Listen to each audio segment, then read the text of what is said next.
सकल पराधु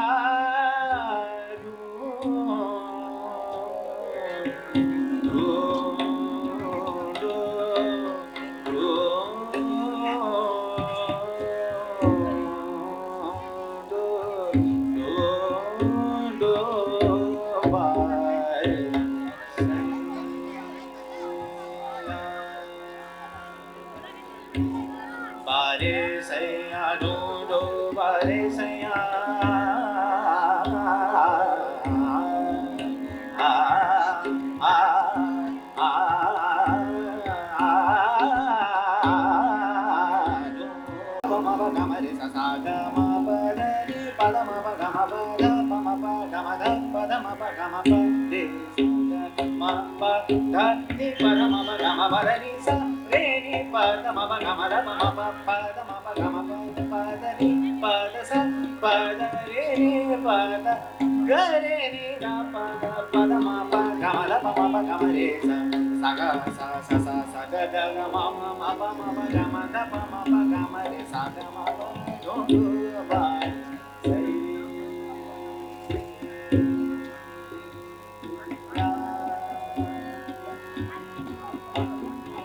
Gama bada bama bama gama bada ni da bama gama da bada ma gama ni sa gama ga ni gama ga bama da gama bada ni pada ma ba gama bada ni pada ma ba gama da bama ba gama ni sa gama ba ni sa gama bada ma ba gama ba ni sa gama bada ni pada ma ba gama ba ni sa gama bada ni pada ma ba gama bada ni pada ma ba gama ba do do ba re sai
रे राजन अब तो आजा रे राजन हिरण रहत गजरा आंगन में राजन अब तो आजा आजा रे राजन अब तो गम बदनी पद मम गम द पद मम गम पद मम पम गम राजन अब तो गम बदनी रे पद मम गम द पम राजन अब तो आजा रे राजन आजा रे राजन अब तो आजा आजा रे राजन अब राजन अब राजन अब राजन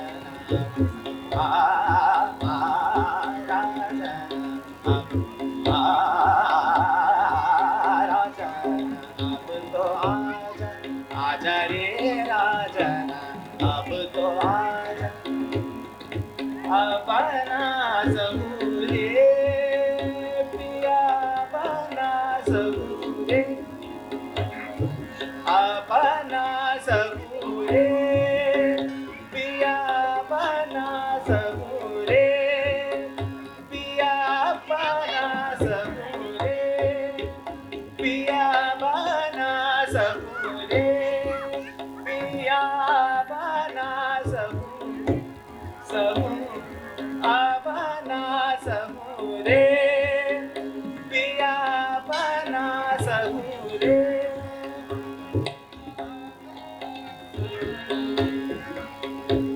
पिया अपना सबू गम बदनी गम बदनी सनि सा अपना सबू गम बदनी गम बदनी सा अपना सबूरे पिया अपना सबूरे छबा तुरिया गई आंगन में छबा तुरिया गई आंगन में राजन अब तो आजा रे आजा राजन अब तो आजा गम बदनी द पद मम गम द पम गम द पम गम बदनी नि पदरे नि पद मम प्लास नि नि पद मम गम द पद मम गम राजन अब तो आजा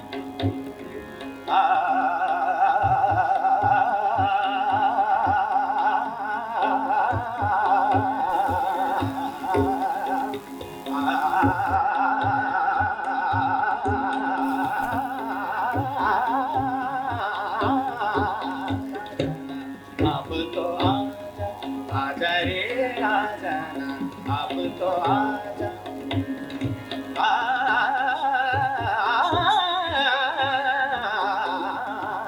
राजन अब तो आजा रे राजन अब तो आजा आजा रे राजन अब तो आजा आजा रे राजन अब तो अपना सबूरे पिया अपना सबूरे अपना सबूरे गम बदनी बदनी सा अपना सबूरे बदनी सा बदनी सा बदनी सा अपना सबूरे पिया अपना सबू सबू अपना सबूरे पिया अपना सबू अपना सबू अपना सबू अपना सबू अपना सबू रे पिया अपना सबू रे छबा तुरिया गई आंगन में राजन अब तो आजा रे आजा राजन अब तो आजा आजा रे राजन अब तो आजा अब तो आजा अब तो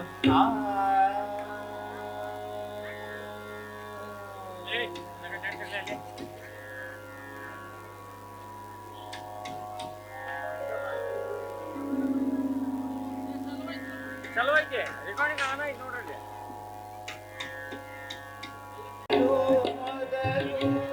ಶರಣರ ಸಂಘವೇ ಮೊದಲು ಮೊದಲು ಮಡಕೆ ಮಣ್ಣೆ ಮೊದಲು ಮಡಕೆಯ ಮಾಡುವಡೆ ಮಣ್ಣೆ ಮೊದಲು ತೊಡುಗೆಯ ಮಾಡುವಡೆ ಮೊನ್ನೆ ಮೊದಲು ತೊಡುಗೆಯ ಮಾಡುವಡೆ ಮೊನ್ನೆ ಮೊದಲು ತೊಡುಗೆಯ ಮಾಡುವಡೆ ಮೊನ್ನೆ ಮೊದಲು ಮಡಕೆಯ ಮಾಡುವಡೆ ಮೊನ್ನೆ ಮೊದಲು ಮಡಕೆಯ ಮಾಡುವಡೆ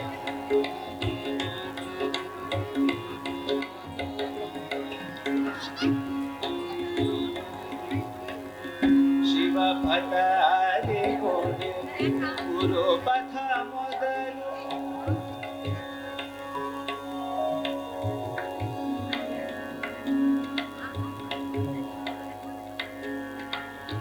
ಆ ಆ ಆ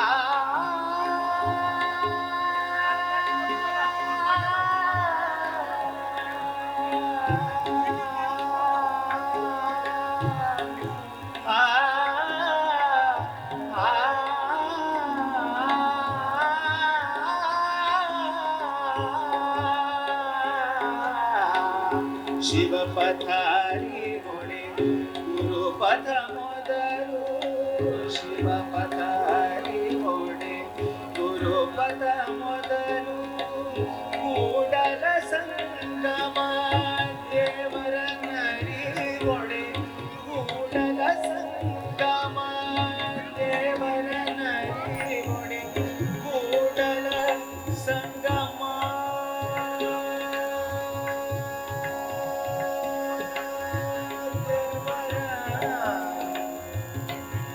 ಕೂಡಲ ಸಂಗಮ ಸಂಗಮ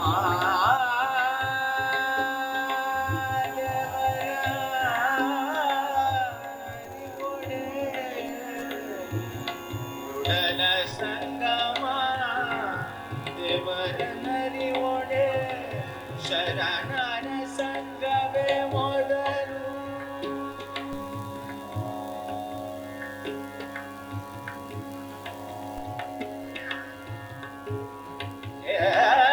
ಕೂಡಲ ಸಂಗಮ ಕೂಡಲ ಸಂಗಮ ದೇವರ ನರಿ ಒಡೆ ಕೂಡಲ ಸಂಗಮ ದೇವರ ನರಿ ಒಡೆ ಶರಣರ ಸಂಗವೇ ಮೊದಲು ಮೊದಲು ಶರಣರ ಸಂಗವೇ ಮೊದಲು ಮೊದಲು ಮಡಕೆಯ ಮಾಡುವಡೆ ಮಣ್ಣೆ ಮೊದಲು ಮಡಕೆಯ ಮಾಡುವಡೆ ಮಣ್ಣೆ ಮೊದಲು ತೊಡುಗೆಯ ಮಾಡು ಮಡಕೆಯ ಮಾಡು ಮಡಕೆಯ ಮಾಡುವಡೆ ಮಡಕೆಯ ಮಾಡು ಅಮ್ಮ ಹೆಂಗಮ್ಮ ಹಾಕಿರಿ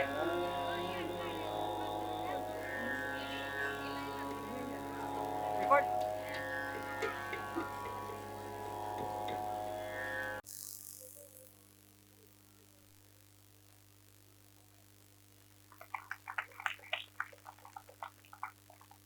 ಧನ್ಯವಾದಗಳು ಕೊಳಗಪ್ಪ ಚನ್ನಪ್ಪನವರವರಿಗೆ.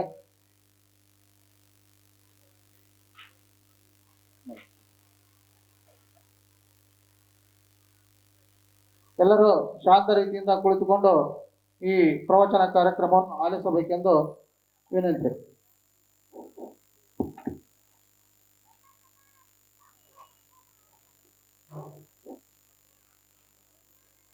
ಪ್ರವಚನ ಪ್ರಾರಂಭದಲ್ಲಿ ಒಂದೆರಡು ನಿಮಿಷ ಓಂಕಾರ ಶಿವನಾಮವನ್ನು ಹೇಳೋಣ. ಎಲ್ಲರೂ ಸರಿಯಾಗಿ ಕೂತ್ಕೊಳ್ರಿ. ಒಂದೆರಡು ನಿಮಿಷ ಕಣ್ಣು ಮುಚ್ಚಿಕೊಡ್ರಿ. ಯಾರು ಮಾತಾಡಬೇಡ್ರಿ.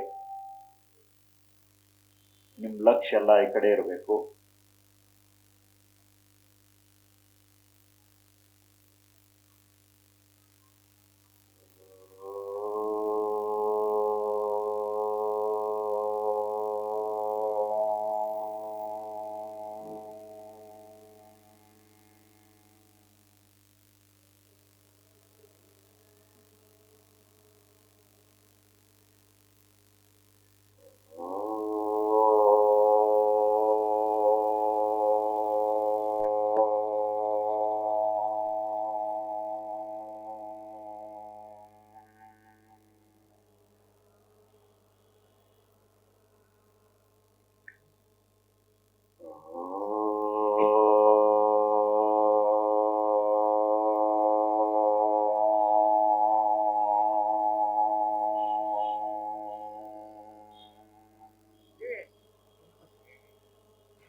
ಶಿವಾಯ ನಮಃ.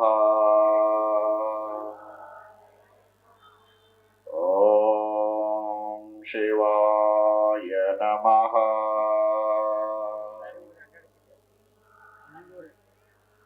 ಓಂ ಶಿವಾಯ ನಮಃ.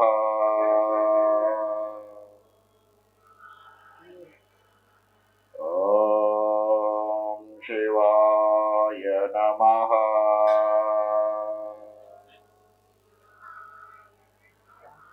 ಓಂ ಶಿವಾಯ ನಮಃ.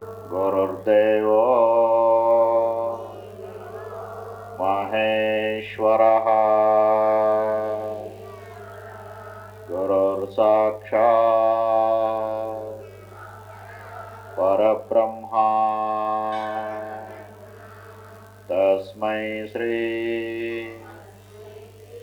ಗುರವೇ ನಮಃ. ಪಂಚಾನನ ತನೋದ್ಭೂತಾನ್ ಪಂಚಾಕ್ಷರ ಮನೋಪಮಾನ್ ಪಂಚಸೂತ್ರ ಕೃತೋ ವಂದೇ ಪಂಚಾಚಾರ್ಯಾನ್ ಜಗದ್ಗುರು ಇವನಾರವ ಇವನಾರವ ಇವನಾರವ ಎಂದೆನಿಸದಿರಯ್ಯ ಇವನಮ್ಮವ ಇವನಮ್ಮವ ಇವನಮ್ಮವ ಎಂದೆನಿಸಯ್ಯ. ಕೂಡಲ ಸಂಗಮ ದೇವ ಇವ ನಿಮ್ಮ ಮನೆಯ ಮಗನೆಂದೆನಿಸಯ್ಯ. ಹರ ಹೋ ಹರ ಹೋ ಹರ ಹೋ. ಎಲ್ಲರೂ ನಿಧಾನ ಕಾಣುತ್ತಾ ಇರ್ರಿ. ಓಂ ಶ್ರೀ ಗುರುಭ್ಯೋ ನಮಃ.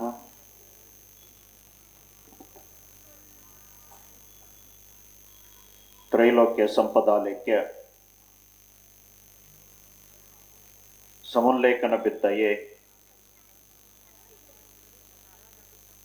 ಸಚ್ಚಿದಾನಂದ ರೂಪಾಯ ಶಿವಾಯ ಬ್ರಹ್ಮಣೇ ನಮಃ. ಪ್ರಥಮದಲ್ಲಿ ಜಗದ್ಗುರು ರೇಣುಕಾದಿ ಪಂಚಾಚಾರ್ಯರನ್ನ, ಬಸವಾದಿ ಶಿವಶರಣರನ್ನ ಮನದಲ್ಲಿ ಸ್ಮರಣೆ ಮಾಡಿಕೊಳ್ತಾ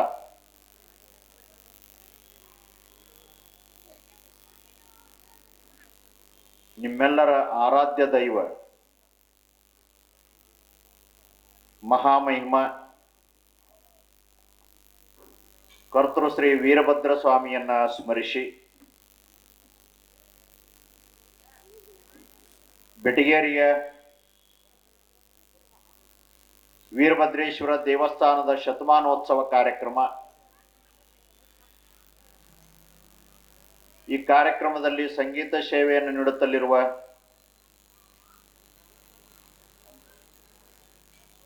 ಆದರ್ಶ್ ಅವರೇ, ಅವರ ಸಹ ಕಲಾವಿದರಾದ ಅಶ್ವತ್ಥಾಮ್ ಅವರೇ, ಏಕಾಂಬರೀಶ್ ಅವರೇ, ಈ ಎಲ್ಲ ಕಾರ್ಯಕ್ರಮಗಳನ್ನು ಆಯೋಜಿಸಿದರೊಂದಿಗೆ ನಿಮ್ಮೆಲ್ಲರ ಮನದಲ್ಲಿ ಧರ್ಮದ ಭಾವನೆಯನ್ನ ಬಿತ್ತುತ್ತಿರುವ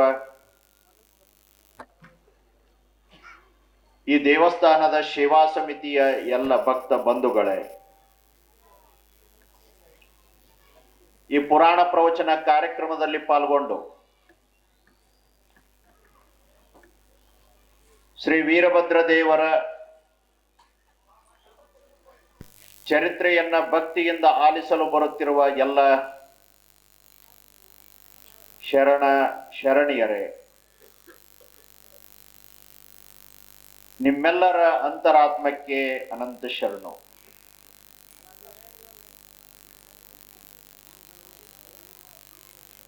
ಕಳೆದ 3-4 ದಿನಗಳಿಂದ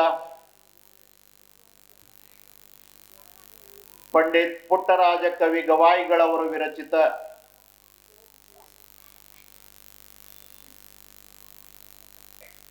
ಶ್ರೀ ವೀರಭದ್ರೇಶ್ವರ ಪುರಾಣ ಪ್ರವಚನವನ್ನ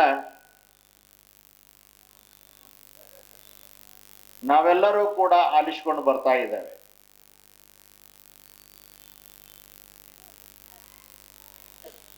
ವೀರಭದ್ರ ದೇವರ ಅವತಾರದ ಹಿನ್ನೆಲೆಯನ್ನು ಕುರಿತು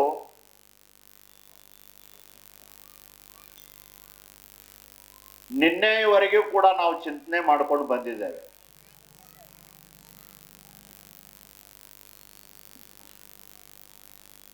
ಭಾರತೀಯರಾಗಿರುವಂತವ್ರು ನಾವು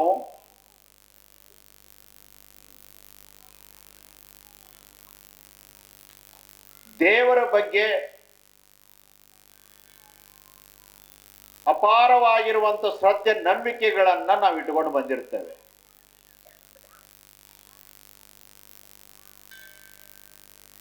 ದೇವರನ್ನ ಕುರಿತು ಹಲವಾರು ಚಿಂತನೆಗಳು ಮಾಡಿಕೊಂಡು ಬಂದಿದ್ದಾರೆ.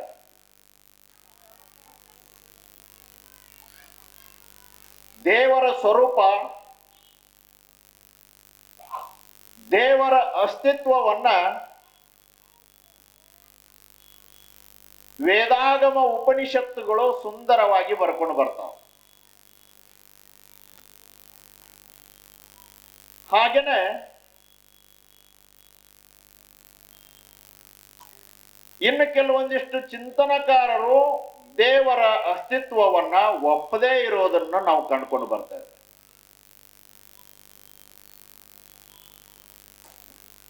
ದೇವರು ಅಂದ್ರ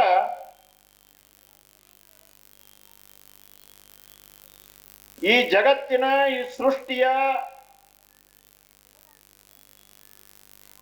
ಚಲನೆಯ ಹಿಂದಿರುವ ಒಂದು ಚೈತನ್ಯ, ಒಂದು ಶಕ್ತಿ ಏನದಲ್ಲ, ಕಣ್ಣಿಗೆ ಕಾಣದೇ ಇರುವಂಥದ್ದು. ಆ ಒಂದು ಚೈತನ್ಯಕ್ಕನ, ಆ ಒಂದು ದಿವ್ಯ ಶಕ್ತಿಗಿನ ನಾವು ದೇವರು ಅಂತ ನಾವು ಕರ್ಕೊಂಡು ಬರ್ತೇವೆ.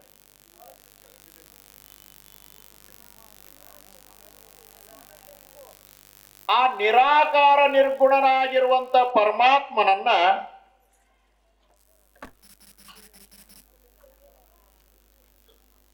ಶಾಸ್ತ್ರಗಳು ಒಂದೊಂದು ಸಂಪ್ರದಾಯದಲ್ಲಿ ಒಂದೊಂದು ಹೆಸರು ಬರ್ತಾವ. ಪರಶಿವ, ಪರಮಾತ್ಮ, ಪರಬ್ರಹ್ಮ, ಮಹಾರುದ್ರ ಅಂತೇಳಿ ಆ ಶಕ್ತಿ, ಆ ಚೈತನ್ಯಕ್ಕೆ ಒಂದು ಹೆಸರನ್ನ ಕೊಟ್ಕೊಂಡು ಬಂದ್ರು, ಒಂದು ಹೆಸರು ಇಟ್ಕೊಂಡು ಬಂದ್ರು.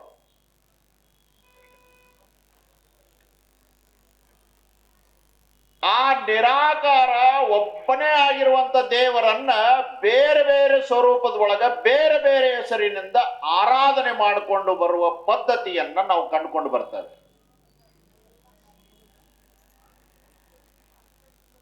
ಆದ್ರ ಯಾರು ಎಷ್ಟೇ ವಿಧದೊಳಗ ಬೇರೆ ಬೇರೆ ಸ್ವರೂಪದೊಳಗ ಆರಾಧನೆ ಮಾಡಿದ್ರು ಕೂಡ ಇಡೀ ಜಗತ್ತನ್ನ ನಡೆಸುವ ಒಂದು ಚೈತನ್ಯ ಅದು ಒಂದೇ ಇರುವಂಥದ್ದು, ಒಂದೇ ಇರುವಂಥದ್ದು. ಅದಕ್ಕನ ವಚನದ ಒಳಗ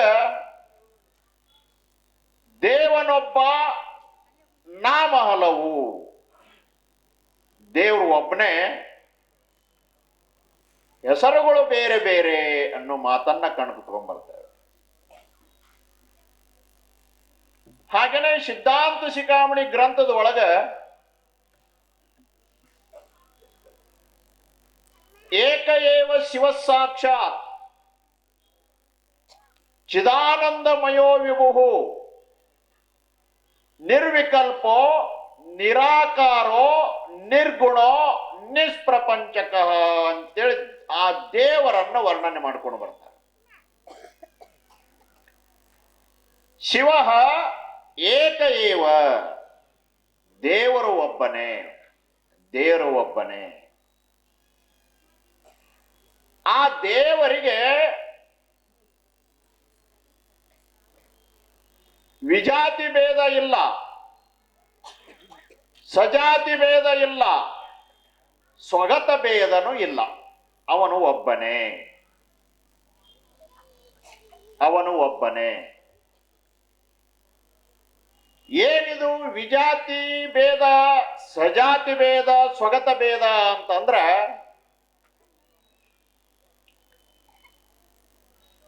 ವಿಜಾತಿ ಭೇದ ದೇವರಿಗೆ ಇಲ್ಲ, ಅವನು ಒಬ್ಬನೇ. ವಿಜಾತಿ ಭೇದ ಅಂದ್ರ ಈ ಲೋಕದ ಒಳಗ ಪ್ರಾಣಿ ಪಕ್ಷಿಗಳು ಮಾನವರು ಬೇರೆ ಬೇರೆಯಾಗಿ ನಾವಿದ್ದೇವೆ. ಇವುಗಳಲ್ಲಿ ಭೇದವನ್ನ ನಾವು ಕಾಣ್ತೇವೆ. ಪ್ರಾಣಿ ಪಕ್ಷಿ ಮನುಷ್ಯರು ಭೇದ ಭೇದವನ್ನ ಕಂಡುಕೊಂಡು ಬರ್ತವೆ. ಈ ರೀತಿಯಾಗಿ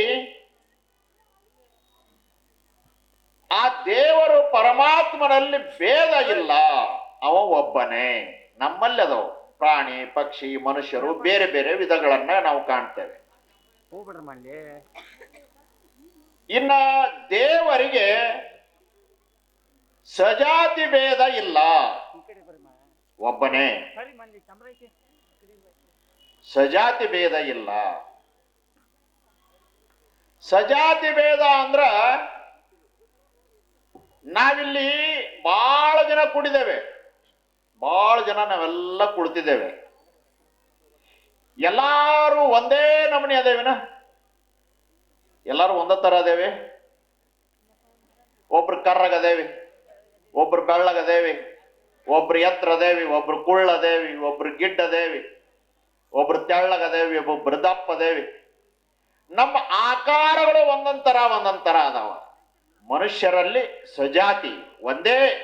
ಮನುಷ್ಯರಲ್ಲಿ ಭೇದವನ್ನ ನಾವು ಕಂಡುಕೊಂಡು ಬರ್ತೇವೆ, ಆಕಾರ ಭೇದವನ್ನ ನಾವು ಕಂಡುಕೊಂಡು ಬರ್ತೇವೆ. ಆದರೆ ದೇವರು ಒಬ್ಬನೇ, ಬೇರೆ ಇಲ್ಲ. ಕರೆ ಪರಮಾತ್ಮ, ಬೆಳೆ ಪರಮಾತ್ಮ, ಗಿಡ್ಡ ಪರಮಾತ್ಮ, ತೆಳ್ಳನ ಪರಮಾತ್ಮ ಅಂತ ಏನ್ರ ಐತಿ ನೋಡ್ರಾಗ ಇಲ್ಲ, ಅವನು ಒಬ್ಬನೇ. ಇನ್ನ ದೇವರಿಗೆ ಸ್ವಗತ ಭೇದ ಇಲ್ಲ, ಸ್ವಗತ ಭೇದ ಇಲ್ಲ. ಸ್ವಗತ ಭೇದ ಅಂದ್ರ ಒಬ್ಬ ಮನುಷ್ಯ ಅವನಿಗೆ ಕೈ ಕಾಲು ಕಣ್ಣು ಕಿವಿ ಮೂಗು ಹೊಟ್ಟೆ ತಲೆ ಅವಯವಗಳಲ್ಲಿ ಭೇದ ಅದ. ಬೇರೆ ಬೇರೆ ಅವಯವಗಳನ್ನ ನಾವು ಕಂಡುಕೊಂಡು ಬರ್ತೇವೆ. ಆ ದೇವರಿಗೆ ಅವು ಯಾವೂ ಇಲ್ಲ. ಅದಕ್ಕಾಗಿನ ದೇವರು ಏಕ ಏವ, ಸ್ವಗತ ಭೇದನೂ ಇಲ್ಲ, ಅವನು ಒಬ್ಬನೇ, ಏಕ ಏವ. ಆ ದೇವರ ಸ್ವರೂಪವನ್ನು ತಿಳಿಸಬೇಕಾದ್ರೆ ಮುಂದೆ ಹೇಳ್ತಾರ ಅವರು, ಅವ ಹೆಂಗದನಂದ್ರ ಚಿದಾನಂದಮಯೋ ವಿಭು, ಚಿದಾನಂದಮಯೋ ವಿಭು, ಸತ್ ಚಿತ್ ಆನಂದ ಸ್ವರೂಪನಾಗಿರುವಂತವನು ದೇವರು. ಅವನ ಸ್ವರೂಪ ಲಕ್ಷಣ ಸ್ವರೂಪ ಇದು, ದೇವರ ಸ್ವರೂಪ. ಅವ ಸತ್ ಚಿತ್ ಆನಂದ ಸ್ವರೂಪ. ಸತ್ ಅಂದ್ರೆ ಏನು? ಸತ್ ಸ್ವರೂಪ. ಸತ್ ಸ್ವರೂಪ ಅಂತಂದ್ರ, ಸತ್ ಅಂದ್ರ ಯಾವಾಗಲೂ ಇರುವಂಥದ್ದು, ಸದಾವಕಾಲ ಇರುವಂಥದ್ದು. ನಾವು ಯಾವಾಗಲೂ ಇರೋದಿಲ್ಲ, ಇವತ್ತದೇವಿ, ಇನ್ನೊಂದು ತಾಸಿಗೆಗಳಿಗೆ ಇರ್ತೇವೆ ಅಂತ ಹೇಳಕ್ಕಾಗಂಗಿಲ್ಲ. ಹೀಗಾಗಿ ಯಾವಾಗಲೂ ಇರುವಂಥವನು ಯಾರು ಅಂದ್ರೆ ದೇವರು ಒಬ್ಬನೇ, ಶಾಶ್ವತ ಸತ್, ಯಾವಾಗಲೂ ಇರುವಂಥವನು.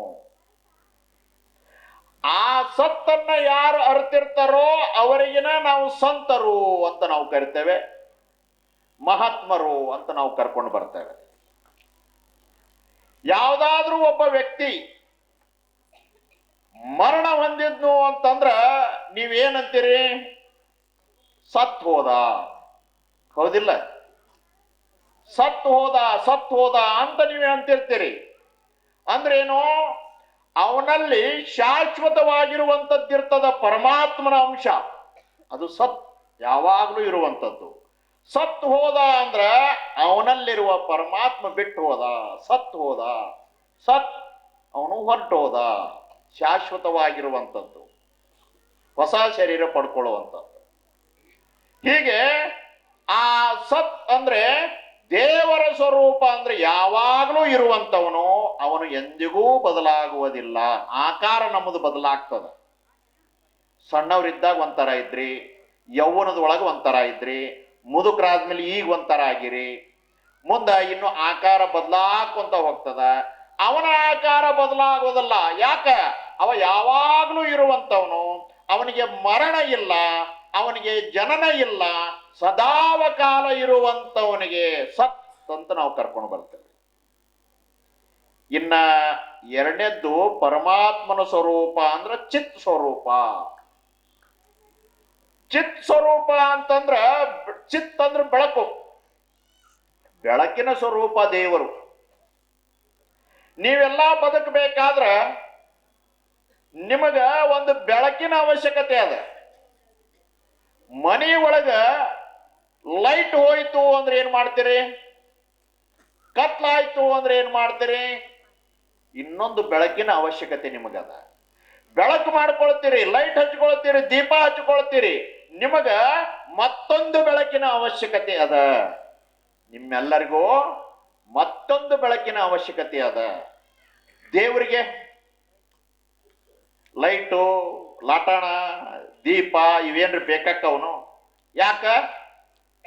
ಯಾಕಂತಂದ್ರ ಅವ ಚಿತ್ ಸ್ವರೂಪ, ಬೆಳಕಿನ ಸ್ವರೂಪನ ಅವ. ಬೆಳಕೇ ಅವ, ಅವನೇ ಬೆಳಕಾಗಿರೋದ್ರಿಂದ, ಜಗತ್ತಿಗೆ ಬೆಳಕಾಗಿರೋದ್ರಿಂದ, ಹೀಗಾಗಿ ಅವನಿಗೆ ಮತ್ತೊಂದು ಬೆಳಕಿನ ಅವಶ್ಯಕತೆ ಇಲ್ಲ. ಅವನ ಸ್ವರೂಪ ಇದು. ಇನ್ನ ದೇವರು ಆನಂದ ಸ್ವರೂಪ, ಸಚ್ಚಿತ್ ಆನಂದ, ಸಚ್ಚಿದಾನಂದ, ಆನಂದ ಸ್ವರೂಪನಾಗಿರುವಂಥವನು, ಸದಾವಕಾಲ ಆನಂದದಿಂದ ಇರುವಂಥವನು. ನೀವು ಯಾವಾಗಲೂ ಆನಂದದಿಂದ ಇರಂಗಿಲ್ಲ, ಯಾವಾಗಲೂ ಸುಖದಿಂದ ನೀವು ಇರಂಗಿಲ್ಲ. ಈ ಕ್ಷಣದೊಳಗೆ ಸುಖದಿಂದ ಇದ್ರ ಇನ್ನೊಂದು ಕ್ಷಣಕ್ಕೆ ಯಾರು ಏನ್ರಿ ಅಂದ್ರ ದುಃಖ ಪಡ್ತೀರಿ. ನಿಮಗ ಸುಖದಿಂದ ಇರಬೇಕಾದ್ರ ಆನಂದದಿಂದ ಇರಬೇಕಾದ್ರ ಏನಾದ್ರೂ ಒಂದು ಕಾರಣ ಬೇಕು ನಿಮಗೆಲ್ಲ. ಖುಷಿಯಿಂದ ಇರಬೇಕಾದ್ರ ಯುಗಾದಿ ಬರ್ಬೇಕು, ದೀಪಾವಳಿ ಬರ್ಬೇಕು ಅಂದ್ರೆ ಖುಷಿಯಿಂದ ಇರ್ತೀರಿ ನೀವು. ಅಥವಾ ಜನ್ಮದಿನ, ಬರ್ತ್ಡೇ ಅದು ಬರ್ಬೇಕು. ಇಲ್ಲ ಅಂತಂದ್ರ ಹಳ್ಳಕ್ಕೆ ಬಿದ್ದಿರ್ತಿರಲ್ಲ, ಹಳ್ಳಕ್ಕೆ ಬಿದ್ದ ದಿನ ಯಾವ್ದದು? ಮದುವೆ, ವೆಡ್ಡಿಂಗ್ ಡೇ, ಅದು ಬರ್ಬೇಕು. ಆವಾಗ ಖುಷಿ ಇರ್ತದ ನಿಮಗ. ಒಂದ್ ವೇಳೆ ಆ ಖುಷಿ ಇರಬೇಕಾಗಿತ್ತು ಅಂದ್ರ ಮಾಡ್ಕೊಂಡವ್ ಇರ್ತಾನಲ್ಲ, ಅದನ್ನ ನೆನಪಿಟ್ಕೋಬೇಕು. ಅದನ್ನ ನೆನಪಿಟ್ಕೊಂಡು ಇವಾಗ ಏನ್ ಮಾಡಬೇಕು? ನೆನಪು ಮಾಡ್ಕೊಂಡು ಗಿಫ್ಟ್ ಕೊಡುತ್ತಿರ್ಬೇಕು. ಒಂದ್ ವೇಳೆ ಅದನ್ನ ಏನಾದ್ರೂ ಕೊಡದೆ ಹೋದ್ರ ದುಃಖ ಆಗ್ತದ, ನಿಮಗ ದುಃಖ ಆಗ್ತದ. ನಿಮ್ಮಲ್ಲಿ ಸುಖ ದುಃಖಗಳು ಬದಲಾವಣೆ ಹಾಕೋಂತ ಹೋಗ್ತಿರ್ತಾವ.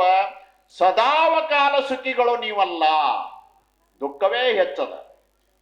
ಆದ್ರೆ ಪರಮಾತ್ಮನಿಗೆ ಅದು ಯಾವುದೂ ಇಲ್ಲ. ಪರಮಾತ್ಮನಿಗೆ ಸುಖ ಪಡಾಕ ಒಂದು ದಿನ ಬೇಕು ಅಂತೇನಿಲ್ಲ. ಯಾಕಂದ್ರ ಅವ ಆನಂದ ಸ್ವರೂಪ, ಯಾವಾಗ್ಲೂ ಆನಂದದಿಂದ ಇರುವಂತವನು, ಆನಂದದಿಂದ ಇರುವಂತವನು. ಆ ಸಚ್ಚಿದಾನಂದ ಸ್ವರೂಪನಾಗಿರುವಂತ ಪರಮಾತ್ಮ ಅವ ಹೆಂಗದನಂದ್ರ ಮತ್ತೆ ಹೇಳ್ತಾರೆ ವಿಭು. ವಿಭು ಅಂದ್ರ ಆಕಾಶದಷ್ಟು ವ್ಯಾಪಕ. ಆಕಾಶ ಎಲ್ಲಾ ಕಡೆ ಅದ, ನೀರೆಲ್ಲಾ ಕಡೆ ಇಲ್ಲ, ಆಮೇಲೆ ಭೂಮಿ ಎಲ್ಲಾ ಕಡೆ ಇಲ್ಲ. ಆದ್ರೆ ಆಕಾಶ ಎಲ್ಲಾ ಕಡೆ ವ್ಯಾಪಕ ಆಗ್ಯದ. ಆಕಾಶಕ್ಕೆ ಹೋಲಿಸ್ತಾರೆ, ಉದಾಹರಣೆ ಕೊಡ್ತಾರೆ, ಅದಕ್ಕಿಂತಲೂ ವ್ಯಾಪಕ. ವಿಭು, ವ್ಯಾಪಕನಾಗಿರುವಂತವನು.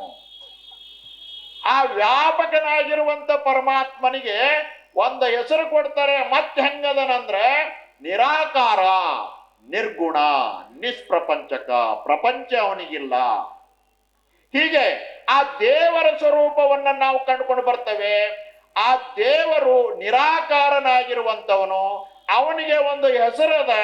ಆ ಹೆಸರು ಯಾವುದು ಅಂತಂದ್ರೆ ಪರಮಾತ್ಮ, ಪರಶಿವ, ಮಹಾರುದ್ರ, ಪರಬ್ರಹ್ಮ ಅಂತ ಕರ್ಕೊಂಡು ಬರ್ತಾರೆ. ಪರಬ್ರಹ್ಮ ಅಂತ ಕರ್ಕೊಂಡು ಬರ್ತಾರೆ. ಆ ನಿರಾಕಾರ ನಿರ್ಗುಣನಾಗಿರುವಂತ ಪರಮಾತ್ಮ ಪರಮೇಶ್ವರ ತಾನೇ ತಾನಾಗಿದ್ನು ಅಂದ್ರೆ ಯಾವುದು ಬೇಡ. ತಾನೇ ತಾನಾಗಿದ್ನು ಅಂತಂದ್ರೆ ಅದಕ್ಕೆ ಕೇವಲ ಅವಸ್ಥೆ ಅಂತ ಕರ್ಕೊಂಡು ಬರ್ತಾರೆ. ಕೇವಲ ಅವಸ್ಥೆ. ಇನ್ನ ಅವನಿಗೆ ತಿಳಿತಪ್ಪ ಅಂದ್ರ ಸ್ವೇಚ್ಛೆ, ತನ್ನ ಸ್ವ ಇಚ್ಛದಿಂದ ಸರ್ವತಂತ್ರ ಸ್ವತಂತ್ರನಾಗಿರುವಂತವನು ಪರಮಾತ್ಮ. ನಮಗೆ ಸ್ವಾತಂತ್ರ್ಯ ಇಲ್ಲ. ಅವನಿಗೆ ತನಗ ತಿಳಿದಂಗ ಅವನಿಗೆ ಇರಾಕ್ ಬರ್ತದ. ನಿಮಗ ತಿಳಿದಂಗ ನೀವು ಇರಾಕ್ ಬರಂಗಿಲ್ಲ. ತನಗ ತಿಳಿದಂಗ ಅವ ಇರಬಹುದು. ಅವನಿಗೆ ತನಗ ತಿಳಿದಂಗ ಇರಬೇಕಾಯ್ತು ಅಂದ್ರೆ ಲೀಲಾ ಮಾತ್ರದೊಳಗ ಅನಂತ ಲೀಲೆಗಳನ್ನ ತೋರಿಸಿಕೊಂಡು ಬರ್ತಾನೆ ಪರಮಾತ್ಮ. ಶರಣರು ಹೇಳ್ತಾರೆ, ಲೀಲೆಯಾದೊಡೆ ಉಮಾಪತಿ, ಲೀಲೆನಿಂದೊಡೆ ಸ್ವಯಂಭೂ ಅನ್ನೋ ಮಾತನ್ನು ಹೇಳ್ಕೊಂಡು ಬರ್ತಾರೆ. ಉದಾಹರಣೆ ಹೇಳ್ಬೇಕಂದ್ರೆ ಮಕ್ಕಳಿರ್ತಾವ. ಮಕ್ಕಳು ಏನ್ ಮಾಡ್ತಾರಂದ್ರ ಮನಿ ಕಟ್ಟೋ ಮುಂದ ಯಾರಾದ್ರೂ ಒಂದು ಟ್ರ್ಯಾಕ್ಟರ್ ಉಸುಗ್ ತಂದು ಹಾಕಿರ್ತಾರೆ ಅಂತ ಇಟ್ಕೊಡ್ರಿ. ಮನಿ ಮುಂದ ಉಸುಗ್ ತಂದು ಹಾಕಿದಾಗ ಮಕ್ಕಳು ಏನ್ ಮಾಡ್ತಾವ, ಆ ಉಸುಗಿನಾಗ ಆಟ ಆಡ್ತಿರ್ತಾವ. ಆ ಉಸುಗಿನಾಗ ಆಟ ಆಡ್ಬೇಕಾದ್ರ ಅದ್ರೊಳಗ್ ಕಾಲಿಟ್ಟು, ನೀವು ಮಾಡಿರಿಲ್ಲ, ಅದ್ರೊಳಗ್ ಕಾಲಿಟ್ಟು ಕಾಲ ಮೇಲೆ ಉಸುಗ್ ಹಾಕೊಂಡು ಹಿಂಗ್ ಬಡಿತಾವ, ಕಾಲ್ ತಕ್ಕೊಂತಾವ. ಅಲ್ಲಿ ಏನಾಗ್ತದದು, ಮನಿ ನಿರ್ಮಾಣ ಆಗ್ತದ. ಮನಿ ನಿರ್ಮಾಣ ಆದ್ಮೇಲೆ ನೀವು ಜಾತ್ರಾ ಗೊಂಬಿ ಕೊಡಿಸಿರ್ತೀರಿ. ಆ ಹೆಣ್ಣು ಗೊಂಬಿ ಗಂಡು ಗೊಂಬಿ ಗಂಡ ಹೆಂಡತಿ ಮಾಡ್ತಾವ. ಅಲ್ಲೇನ್ ಮಾಡ್ತಾವ, ಅಡಿಗೆ ಸಾಮಾನು ತಗೊಂಡು ಅಡಿಗೆ ಮಾಡ್ದಂಗ್ ಮಾಡ್ತಾವ, ಆಟ ಆಡ್ತಾವ. ಆಟ ಆಡಿದ ಮೇಲೆ ಮುಂದೆ ಏನಾಗ್ತದ, ಒಂದು ತಾಸು ಕಳೆದ ಮೇಲೆ ಆಟ ಎಲ್ಲ ಮುಗೀತು ಅಂದ್ರ ಆ ಮನಿ ಜಾಡಿಸಿ ಒದ್ದು ಅದ್ರಲ್ಲಿರೋರು ಸಾಮಾನೆಲ್ಲ ದಿಕ್ಕಾಪಾಲ ಮಾಡಿ ಆಟ ಗುಟ ಜೈ ಅಂದ್ ಬಿಡ್ತಾವ. ಹಂಗ ಪರಮಾತ್ಮಂದ ಒಂದು ಆಟ. ಅವನ ಲೀಲಾ ಮಾತ್ರದೊಳಗ ಪರಮಾತ್ಮ ಏನ್ ಮಾಡ್ತಾನಂದ್ರ ಅನಂತ ರೂಪವನ್ನ ಧರಿಸ್ತಾನವ. ಅನಂತ ರೂಪವನ್ನ, ಅನಂತ ಸ್ವರೂಪವನ್ನ ಧರಿಸಿಕೊಂಡು ಬರ್ತಾನೆ. ಏನೆಂಬೆ ಒಂದೆರಡಾದುದ, ಏನೆಂಬೆ ಎರಡೊಂದಾದದ, ಅವಿರಳ ಮಹಾಗಣವ ಅಂತೇಳಿ ವಚನದ ಒಳಗೆ ಬರ್ಕೊಂಡು ಬರ್ತಾರೆ. ಅವನು ತನ್ನ ಲೀಲಾದೊಳಗಿರುವಂತವನು. ಅವನು ಹಿಂಗ ತನ್ನ ಲೀಲೆ ಮಾತ್ರದಿಂದ ಅನಂತವಾಗಿ ಏನು ಗೋಚರಿಸ್ತಾನೆ, ತನಗೆ ತಿಳಿದಂಗ ಅವತಾರವನ್ನ ತಾಳ್ಕೊಂಡು ಬರ್ತಾನೆ. ಆ ಮಹಾರುದ್ರನ ಅವತಾರ 3 ಪ್ರಕಾರ ಆಗ್ತದ. ಮಾತಾಡ್ಬೇಡ್ರೆ. ಆ ಮಹಾರುದ್ರನ ಅವತಾರ 3 ಪ್ರಕಾರ ಆಗ್ತದ. ಆ 3 ಪ್ರಕಾರ ಲೀಲಾ ಮಾತ್ರದ ಅನ್ನೋದ ಇದು ಅಂದ್ರೆ, ಒಂದು ರುದ್ರ, ಎರಡನೇದ್ದು ಭದ್ರ, ಮೂರನೇದ್ದು ಶಿವ. ರುದ್ರ, ಭದ್ರ, ಶಿವ. ನಿರಾಕಾರ ನಿರ್ಗುಣನಾಗಿರುವಂತ ಪರಮಾತ್ಮನ 3 ವಿಧದ ಸ್ವರೂಪಗಳಿವೆಲ್ಲ. ಬಗ್ಗೆ ಹೋಗ್ರಿ. 3 ವಿಧದ ಸ್ವರೂಪಗಳು. ಮೂರು ವಿಧದ ಸ್ವರೂಪಗಳ ಬಗ್ಗೆ ಸ್ವಲ್ಪ ನಾವು ಚಿಂತನೆ ಮಾಡ್ಕೊಂಡು ಬರೋಣ. ಅದ್ರೊಳಗ ಮೊದಲನೇ ಸ್ವರೂಪ ಪರಮಾತ್ಮನ ಸ್ವರೂಪ.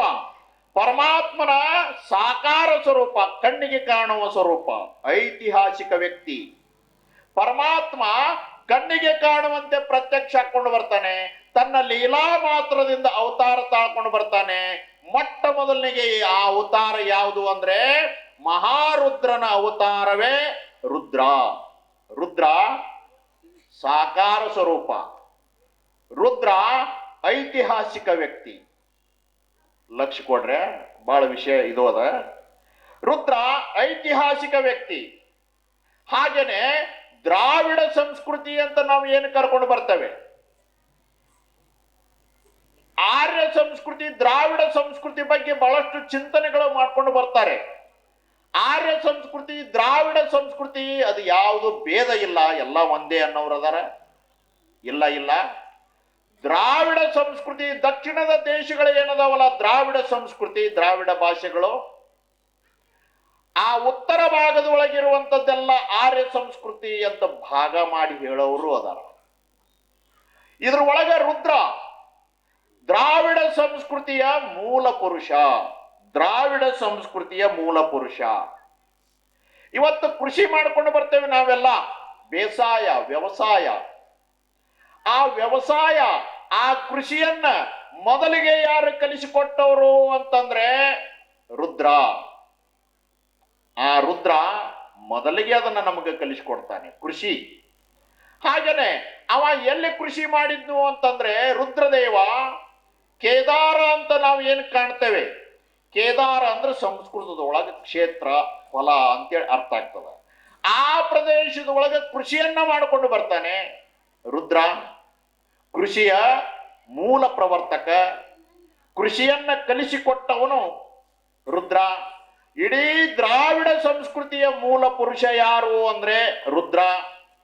ಹಾಗೇನೆ ರುದ್ರ ಪಶುಪತಿ, ಪಶು ಸಂಗೋಪನೆ, ಸಾಕು ಪ್ರಾಣಿಗಳನ್ನ ಹೆಂಗ್ ಸಾಕೋದು ಅನ್ನೋದನ್ನು ಕಲಿಸಿಕೊಟ್ಟವನು ರುದ್ರ.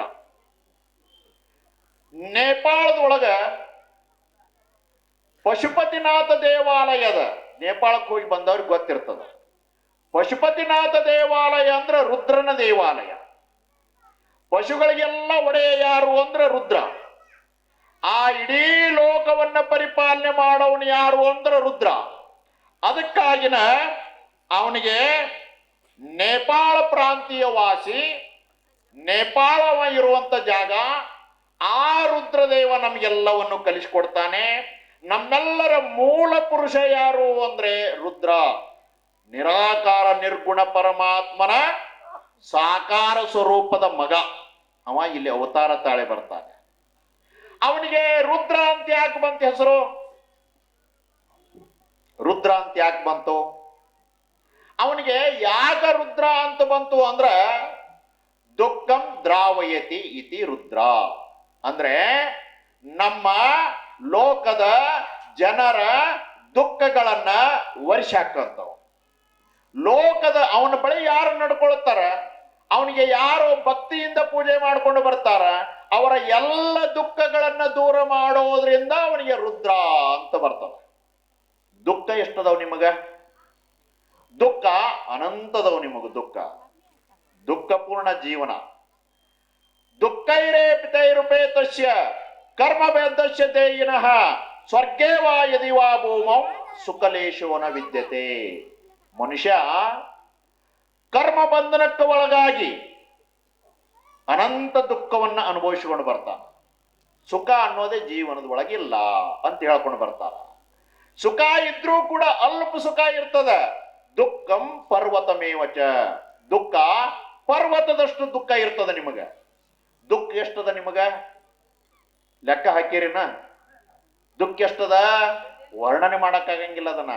ದುಃಖ ಎಷ್ಟದ ಅಂತಂದ್ರೆ ಶರಣರು ಒಂದೇ ಮಾತಿನ ಒಳಗೆ ಹೇಳ್ಕೊಂಡು ಬರ್ತಾರೆ. ಏನ್ ಹೇಳ್ತಾರ ಅಂದ್ರ ಹಾಸಲುಂಟು ಹೊದೆಯಲುಂಟು. ಹಾಸಕನು ದುಃಖ, ಹೊದೆಯಾಕನು ದುಃಖ. ಅಂದ್ರೆ ತಾಯಿ ಗರ್ಭದೊಳಗದಿಂದ ಹಿಡ್ಕೊಂಡು ಭೂಗರ್ಭದೊಳಗ ನಾವು ಹೋಗೋತನೂ ದುಃಖವನ್ನ ಅನುಭವಿಸಿಕೊಂಡು ಬರ್ತೇವೆ. ಹಾಗಾದ್ರೆ ಆ ದುಃಖ ಅನ್ನೋದು ಒಂದು ರೋಗ. ದುಃಖ ಅನ್ನೋದು ಒಂದು ರೋಗ. ಆ ರೋಗ ಐತಿ ಅಂದ ಮೇಲೆ ಅದಕ್ಕೆ ಕಾರಣ ಏನು? ಯಾಕೆ ದುಃಖದ ಕಾರಣ ಏನು? ಗೌತಮ ಬುದ್ಧ ಆ ದುಃಖ ಯಾಕೈತಿ ಲೋಕದ ಒಳಗ ಅನ್ನೋದನ್ನ ತಿಳ್ಕೊಳ್ಳೋ ಸಂಬಂಧನ ತಪಸ್ಸು ಮಾಡ್ತಾನೆ. ಎಷ್ಟು ವರ್ಷ? ಎಷ್ಟೋ ವರ್ಷಗಳ ಪರ್ಯಂತರವಾಗಿ ಗೌತಮ ಬುದ್ಧ ತಪಸ್ಸು ಮಾಡಿದ ಮೇಲೆ ಅವಾಗ ಅವನಿಗೆ ರೋಗದ ಮೂಲ ಗೊತ್ತಾಗ್ತದ. ರೋಗದ ಮೂಲ ಗೊತ್ತಾತಂದ್ರೆ ಔಷಧ ಕೊಡ್ಬೋದು. ರೋಗದ ಮೂಲನ ಗೊತ್ತಿಲ್ಲ ಅಂತಂದ್ರೆ ಔಷಧ ಹೆಂಗ್ ಕಂಡಿಡ್ಲಿಕ್ಕೆ ಬರ್ತದ? ಔಷಧ ಹೆಂಗ್ ಕೊಡಾಕ್ ಬರ್ತದ? ಅದಕ್ಕಾಗಿನ ಗೌತಮ ಬುದ್ಧ ಯಾಕ ಜಗತ್ತಿನೊಳಗ ದುಃಖದ, ಆ ರೋಗಕ್ಕೆ ಔಷಧ ಏನು ಅನ್ನೋದನ್ನ ಕಂಡು ಹಿಡ್ಕೊಳ್ತಾನೆ. ಆ ದುಃಖ ಯಾಕೆ ಬರ್ತದಂದ್ರೆ ದುಃಖವೇ ಆಶೆಯೇ ದುಃಖಕ್ಕೆ ಮೂಲ ಸೂತ್ರವನ್ನ ಹೇಳಿದ. ಇಡೀ ಮನುಕುಲಕ್ಕ ದುಃಖ ಯಾಕದಂದ್ರ ಆಶೆಯೇ ದುಃಖಕ್ಕೆ ಮೂಲ. ಮನುಷ್ಯನಲ್ಲಿರುವ ಆಸೆ ಅದು ಮನಸ್ಸಿನ ಗುಣ. ಆಸೆ ಎಷ್ಟಿರ್ತದಂದ್ರ ಬೆಟ್ಟದಷ್ಟು ಆಸೆಗಳು ಇರ್ತಾವ ನಿಮಗ. ನೀವ್ ಹೇಳ್ರಿ ಎಷ್ಟು ಆಸೆಗಳು ಇರ್ತಾವಂದ್ರ ಯಾವ್ದಾದ್ರೂ ದೇವ್ರು ನಿಮ್ಮ ಆಸೆ ಪೂರ್ತಿ ಮಾಡ್ಯಾವನ್ರಿ? ನಿಮ್ಮ ಆಸೆ ಪೂರ್ತಿ ಮಾಡ್ಯಾವ?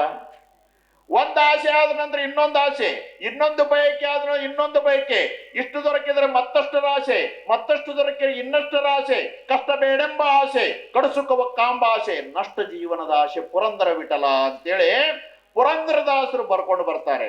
ಆಸೆ ನಮ್ಮೆಲ್ಲ ದುಃಖಕ್ಕೆ ಕಾರಣ ಆಸೆ. ಅದಕ್ಕೆ ಕಾಮ ಅಂತ ಕರೆದ್ರು, ಬಯಕೆ ಅಂತ ಕರೆದ್ರು, ಇಚ್ಛೆ ಅಂತ ಕರೆದ್ರು. ಆಸೆ ಇರಬಾರದು ಅಂತಲ್ಲ, ಆದ್ರೆ ಯಾವ ಆಸೆಗಳು ಇರಬೇಕು ಅನ್ನೋದನ್ನ ತೀರ್ಮಾನ ಮಾಡ್ಕೋಬೇಕು ಮೊದಲ. ನಮಗೆ ದುರಾಸೆಗಳು ತುಂಬಿದ್ವು ಅಂತಂದ್ರೆ ಆ ದುರಾಸೆ ಏನೆಲ್ಲ ನಾಶಕ್ಕೆ ಕಾರಣ ಹಾಕೊಂಡು ಬರ್ತದ, ಏನೆಲ್ಲ ನಾಶಕ್ಕೆ ಕಾರಣ ಹಾಕೊಂಡು ಬರ್ತದ. ಒಂದು ಉದಾಹರಣೆ ಹೇಳ್ತಾನೆ. ಹಿಂಗ ಹೇಳ್ಕೋಂತ ಹೊಟ್ಟೆಂದ್ರೆ ತುಗುಡ್ಸಿಗೋ ಅಂತ ಕುಂದಿರ್ತೀರಿ ಅಲ್ಲೇ. ಒಂದು ಉದಾಹರಣೆ, ಒಂದು ಊರ್ ಒಳಗ ಒಂದು ಮನೆ. ಆ ಮನೆ ಒಳಗ ತಾಯಿ, ಇಬ್ರು ಮಕ್ಕಳು, ಗಂಡು ಮಕ್ಕಳು, ಅಣ್ಣ ತಮ್ಮ 3 ಜನ ಇದ್ರು. ತಂದಿರ್ಲಿಲ್ಲ. ಆ ಇಬ್ರು ಅಣ್ಣ ತಮ್ಮ ರೈತರವರು ಹೊಲಕ್ಕ ರೈತಕಿ ಮಾಡಕ್ ಹೋಗಿದ್ರು. ಅವರು ಪ್ರತಿದಿನ ಹೋಗಿದ್ರು. ಅವರು ದಿನ ಹೋಗು ಮುಂದ ಮಧ್ಯಾಹ್ನ ತಾಯಿ ಊಟ ಊಟಕ್ಕೆ ಬುತ್ತಿ ಕಟ್ಕೊಂಡು ಬರ್ತಾ ಇದ್ಲು ಹೊಲಕ್ಕ ತಾಯಿ. ಹಿಂಗಿದ್ದಾಗ ಏನಾಗ್ತದಂದ್ರ ಆ ಒಂದು ಸಾರೆ ಅಣ್ಣ ತಮ್ಮ ಹೊಲಕ್ಕೆ ಹೋಗಿರ್ತಾರ. ಹೊಲದ ಒಳಗ ತಮ್ಮ ನೇಗಿಲಿ ಹೊಡಿತಿರ್ತಾನ, ಅಣ್ಣ ಇನ್ನೊಂದು ಕೆಲಸ ಮಾಡ್ತಿರ್ತಾನ. ನೇಗಿಲಿ ಹೊಡಿಬೇಕಾದ್ರ, ತಮ್ಮ ನೇಗಿಲಿ ಹೊಡಿಬೇಕಾದ್ರ ಅಲ್ಲಿ ಏನೋ ನೇಗಿಲಿಗೆ ಸಪ್ಪಳಾಗಿ ಬಿಡ್ತದ, ಜಣ್ಣ ಅಂತೇಳಿ. ಸಪ್ಪಳ ಆದ ತಕ್ಷಣ ಆ ಭೂಮಿಯನ್ನ ಅಗಿತನವ, ಏನೈತ್ ನೋಡ್ಬೇಕು ಅಂತೇಳಿ ಭೂಮಿಯನ್ನ ಅಗಿತನ. ಆಳದೊಳಗೆ ಏನಿರ್ತದಂದ್ರ ಒಂದು ಬಂಗಾರದ ನಾಣ್ಯ ತುಂಬಿದ ಹಂಡೆ ಇರ್ತದಲ್ಲಿ, ಒಂದು ಸಣ್ಣ ಬಿಂದಿಗೆ ಇರ್ತದ, ಬಂಗಾರದ ನಾಣ್ಯ ತುಂಬಿದ ಹಂಡೆ. ಅದನ್ನ ನೋಡಿ ಆಶ್ಚರ್ಯ ಆಗಿ ಅಣ್ಣನ ಕರಿತಾನ ತಮ್ಮ. ಅಣ್ಣನ ಕರೆದು ತೋರಿಸ್ತಾನ, ಅಣ್ಣ ಇಲ್ಲಿ ಒಂದು ಬಂಗಾರದ ನಾಣ್ಯಗಳು ತುಂಬಿದ ಬಿಂದಿಗೆದ ಅಂದ ಕೂಡ್ಲೆ ಅಣ್ಣನಿಗೆ ಆಶ್ಚರ್ಯ ಆಗ್ತದ. ಹಂಗಾದ್ರ ಅದನ್ನ ಕೆಳಗಿಳಿದು ಮ್ಯಾಲ್ ತಕ್ಕೋ ಅಂತೇಳಿ ಹೇಳ್ತಾನ ಅಣ್ಣ. ತಮ್ಮ ಇವ ಕೆಳಗಿಳಿತಾನ. ಅವ ಕೆಳಗಿಳಿದು ಅದನ್ನ ಮೇಲೆ ಎತ್ತಬೇಕು ಅನ್ನುವತ್ತಿಗೆ ಅಣ್ಣನ ತಲೆ ಒಳಗ ಒಂದು ವಿಚಾರ ಹೊಳಿತದ, ಅಣ್ಣನ ಮನಸ್ಸಿನ ಒಳಗ ಒಂದು ವಿಚಾರ ಹೊಳಿತದ. ಅದನ್ನ ಇಬ್ರು ಹಂಚ್ಕೋಬೇಕಾಗ್ತದ. ತಮ್ಮನ್ನ ಮುಗಿಸಿಬಿಟ್ರೆ ಎಲ್ಲ ನನಗ ಸಿಕ್ಬಿಡ್ತದ. ಅಲ್ಲೇ ತಗ್ಗಿನೊಳಗಿರುವಂತ ತಮ್ಮನ ತಲೆ ಮ್ಯಾಗ ದೊಡ್ಡದೊಂದು ಕಲ್ಲು ಎತ್ತಿ ಹಾಕಿ ಬಿಡ್ತಾನ. ತಮ್ಮ ಕಲಾಸ್, ಬಂಗಾರದ ಅಂಡೆ ನನಗ ಆಯ್ತು ಅನ್ನೋ ಒಂದು ಖುಷಿ.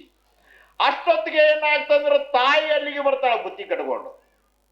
ತಾಯಿ ಅಲ್ಲಿಗೆ ಬಂದ ತಕ್ಷಣ ತಾಯಿಗೆ ಅದು ಗೊತ್ತಾಗಿ ಬಿಡ್ತದ, ಸತ್ತಿದ್ದು ತಮ್ಮನ ಸಾಯಿಸಿದ್ದು. ಅದಕ್ಕಾಗಿ ಆ ತಮ್ಮನ ಶವವನ್ನ ಹೊಲದೊಳಗಿರುವ ಬಣಿವಿ ಇರ್ತದ ಒಂದು, ಆ ಬಣಿವಿ ಒಳಗೆ ಮುಚ್ಚಿಡ್ತಾರ, ತಾಯಿಗೆ ಗೊತ್ತಾಗ್ಬಾರ್ದು ಅಂತೇಳಿ. ತಾಯಿ ಬರ್ತಾಳ, ತಮ್ಮೆಲ್ಲದಾನ ಅಂತ ಕೇಳ್ತಾಳ. ಅವ ಎಷ್ಟು ಹೇಳಿದ್ರು ಕೇಳಿಲ್ಲ. ಮಗ್ಳೂರಾಗ ಜಾತ್ರೆ ನಡೆದ, ಜಾತ್ರೆಗೆ ಹೋಗ್ಯಾನ ಅಂತಂದ ಕೂಡ್ಲೆ ತಾಯಿ ಅಂತಾಳ, ಅವ್ವ ಆಯ್ತು ನೀನರೇ ಊಟ ಮಾಡಂಗಾರ ಅಂತೇಳಿ ಊಟಕ್ಕೆ ಬಡಿಸ್ತಿರ್ತಾಳ. ಅಣ್ಣ ಊಟ ಮಾಡ್ತಿರ್ತಾನವ ಹಿರಿ ಮಗ. ತಾಯಿ ಹಂಗ ಆ ಕಡೆ ನೋಡ್ಕೋಂತ ಬಣವಿ ಕಡೆ ನೋಡ್ತಾಳ. ಬಣವಿ ಕಡೆ ಏನಾಗ್ತದಂದ್ರ ರಕ್ತ ಸೋರೋದು ಕಾಣ್ತದ ಆಕಿಗೆ. ಏನೋ ಅದ ಇಲ್ಲಿ ಯಾವ್ದೋ ಪ್ರಾಣಿ ಸತ್ತದ ಅಂತೇಳಿ ಎದ್ದು ಅದನ್ನ ನೋಡಾಕ್ ಹೋಗ್ತಿರ್ತಾಳ. ತಾಯಿ ಇನ್ನೇನು ಗೊತ್ತಾಗ್ತದ ಅಂತ ತಿಳ್ಕೊಂಡು ಇವ ಊಟ ಮಾಡೋದು ಬಿಟ್ಟು ತಾಯಿ ಹಿಂದಿಂದ ಹೋಗಿ ಒಂದು ಬಡಗಿ ತಗೊಂಡು ತಾಯಿ ತಲೆಗೆ ಹೊಡಿತಾನ. ತಾಯಿ ಕಲಾಸ್ ಅಲ್ಲೇ ಬಣಿವ್ಯಾಗ ಸುಟ್ಟು ಹಾಕ್ತಾನ. ಬಂಗಾರ ದಂಡೆ ಎಲ್ಲ ದುರಾಸೆ, ಬಂಗಾರ ದಂಡೆ ಎಲ್ಲ ನನಗಾಯ್ತು ಅಂತ ತಿಳ್ಕೊಂಡು ಇದನ್ನ ಈಗ ತಗೊಂಡು ಹೋದ್ರೆ ಮಂದಿಗೆ ಗೊತ್ತಾಗ್ತದ, ರಾತ್ರಿ ತಗೊಂಡು ಹೋಗ್ಬೇಕು ಅಂತೇಳಿ ಹೊತ್ತಾದ ಮೇಲೆ ರಾತ್ರಿ ಸಮಯದೊಳಗೆ ಅದನ್ನು ಹೊತ್ತುಕೊಂಡು ಮನೆ ಕಡೆ ಹೊಂಟಿರ್ತಾನ. ಬಂಗಾರದ ನಾಣ್ಯ ತುಂಬಿದ ಬಿಂದಿಗಿನ ಹೊತ್ಕೊಂಡು ಹೋಗ್ಬೇಕಾದ್ರೆ ಏನಾಗ್ತದಂದ್ರ ಆ ಊರಿಗೆ ಕಳ್ತನ ಮಾಡಕ್ಕಂತೇಳಿ ಒಂದು 4 ಜನ ಕಳ್ಳರು ಹೊಂಟಿರ್ತಾರ. ಅಲ್ಲಿ ಆ ಕಳ್ಳರಿಗೆ ನೀರಡಿಕೆ ಆಗಿರ್ತದ.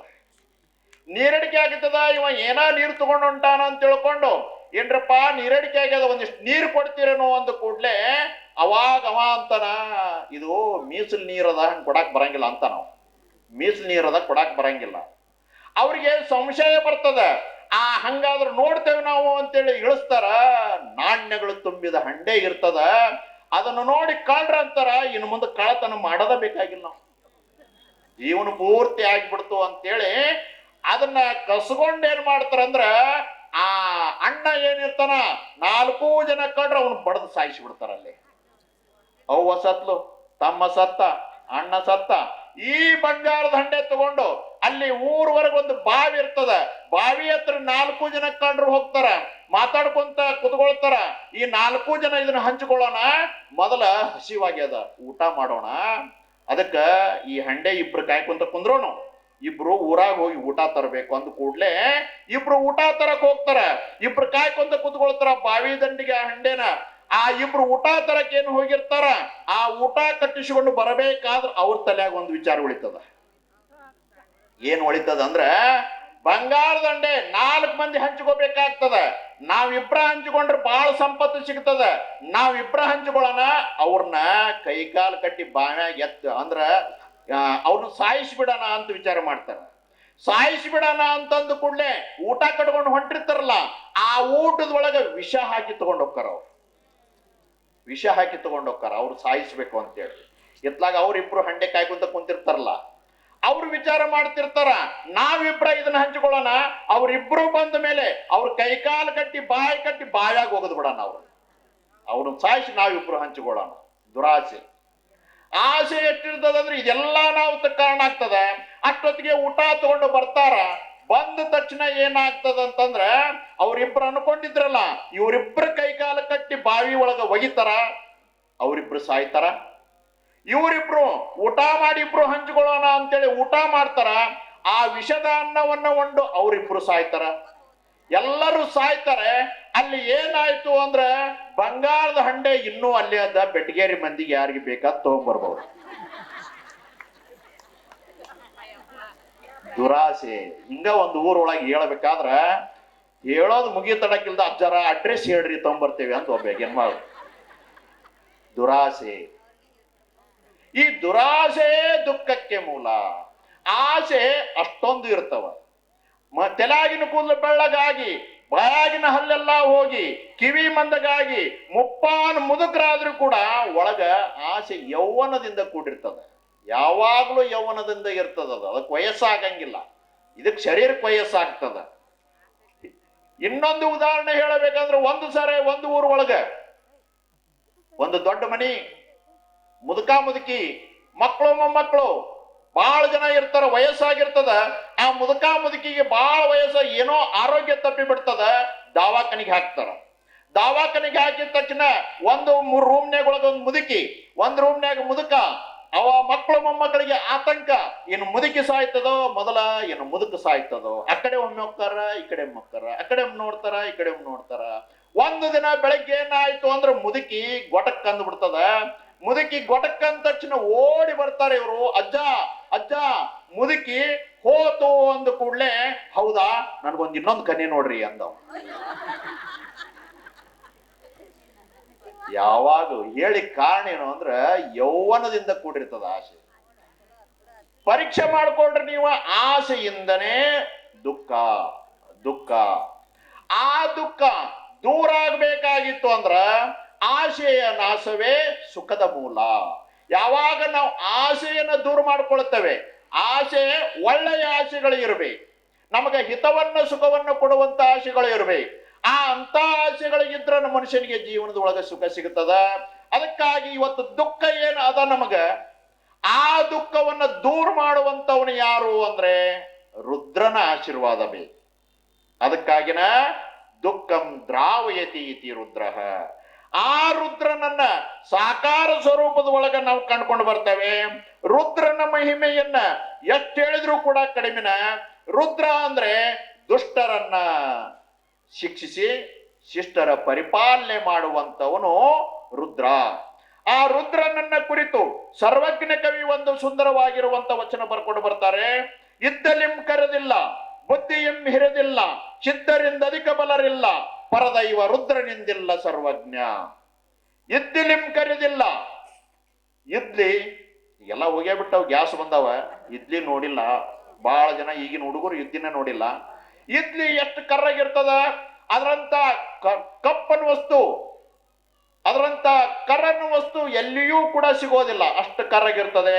ಹಾಗೇನೆ ಬುದ್ಧಿಯಂ ಹಿರಿದಿಲ್ಲ, ಮನುಷ್ಯನ ಬುದ್ಧಿಗಿಂತಲೂ ಹಿರಿದಾದದ್ದು ಯಾವುದು ಇಲ್ಲ ಜಗತ್ತಿನೊಳಗೆ. ಸರ್ವಜ್ಞ ಕವಿ ಹೇಳುವ ಮಾತು. ಸಿದ್ಧರಿಂದ ಅಧಿಕ ಬಲರಿಲ್ಲ, ಸಿದ್ಧಿಯನ್ನು ಪಡೆದಿರುವ ಸಿದ್ಧಿ ಪುರುಷರು ಏನಿರ್ತಾರೆ ಅವರಷ್ಟು ಬಲಶಾಲಿಗಳು ಯಾರೂ ಇಲ್ಲ.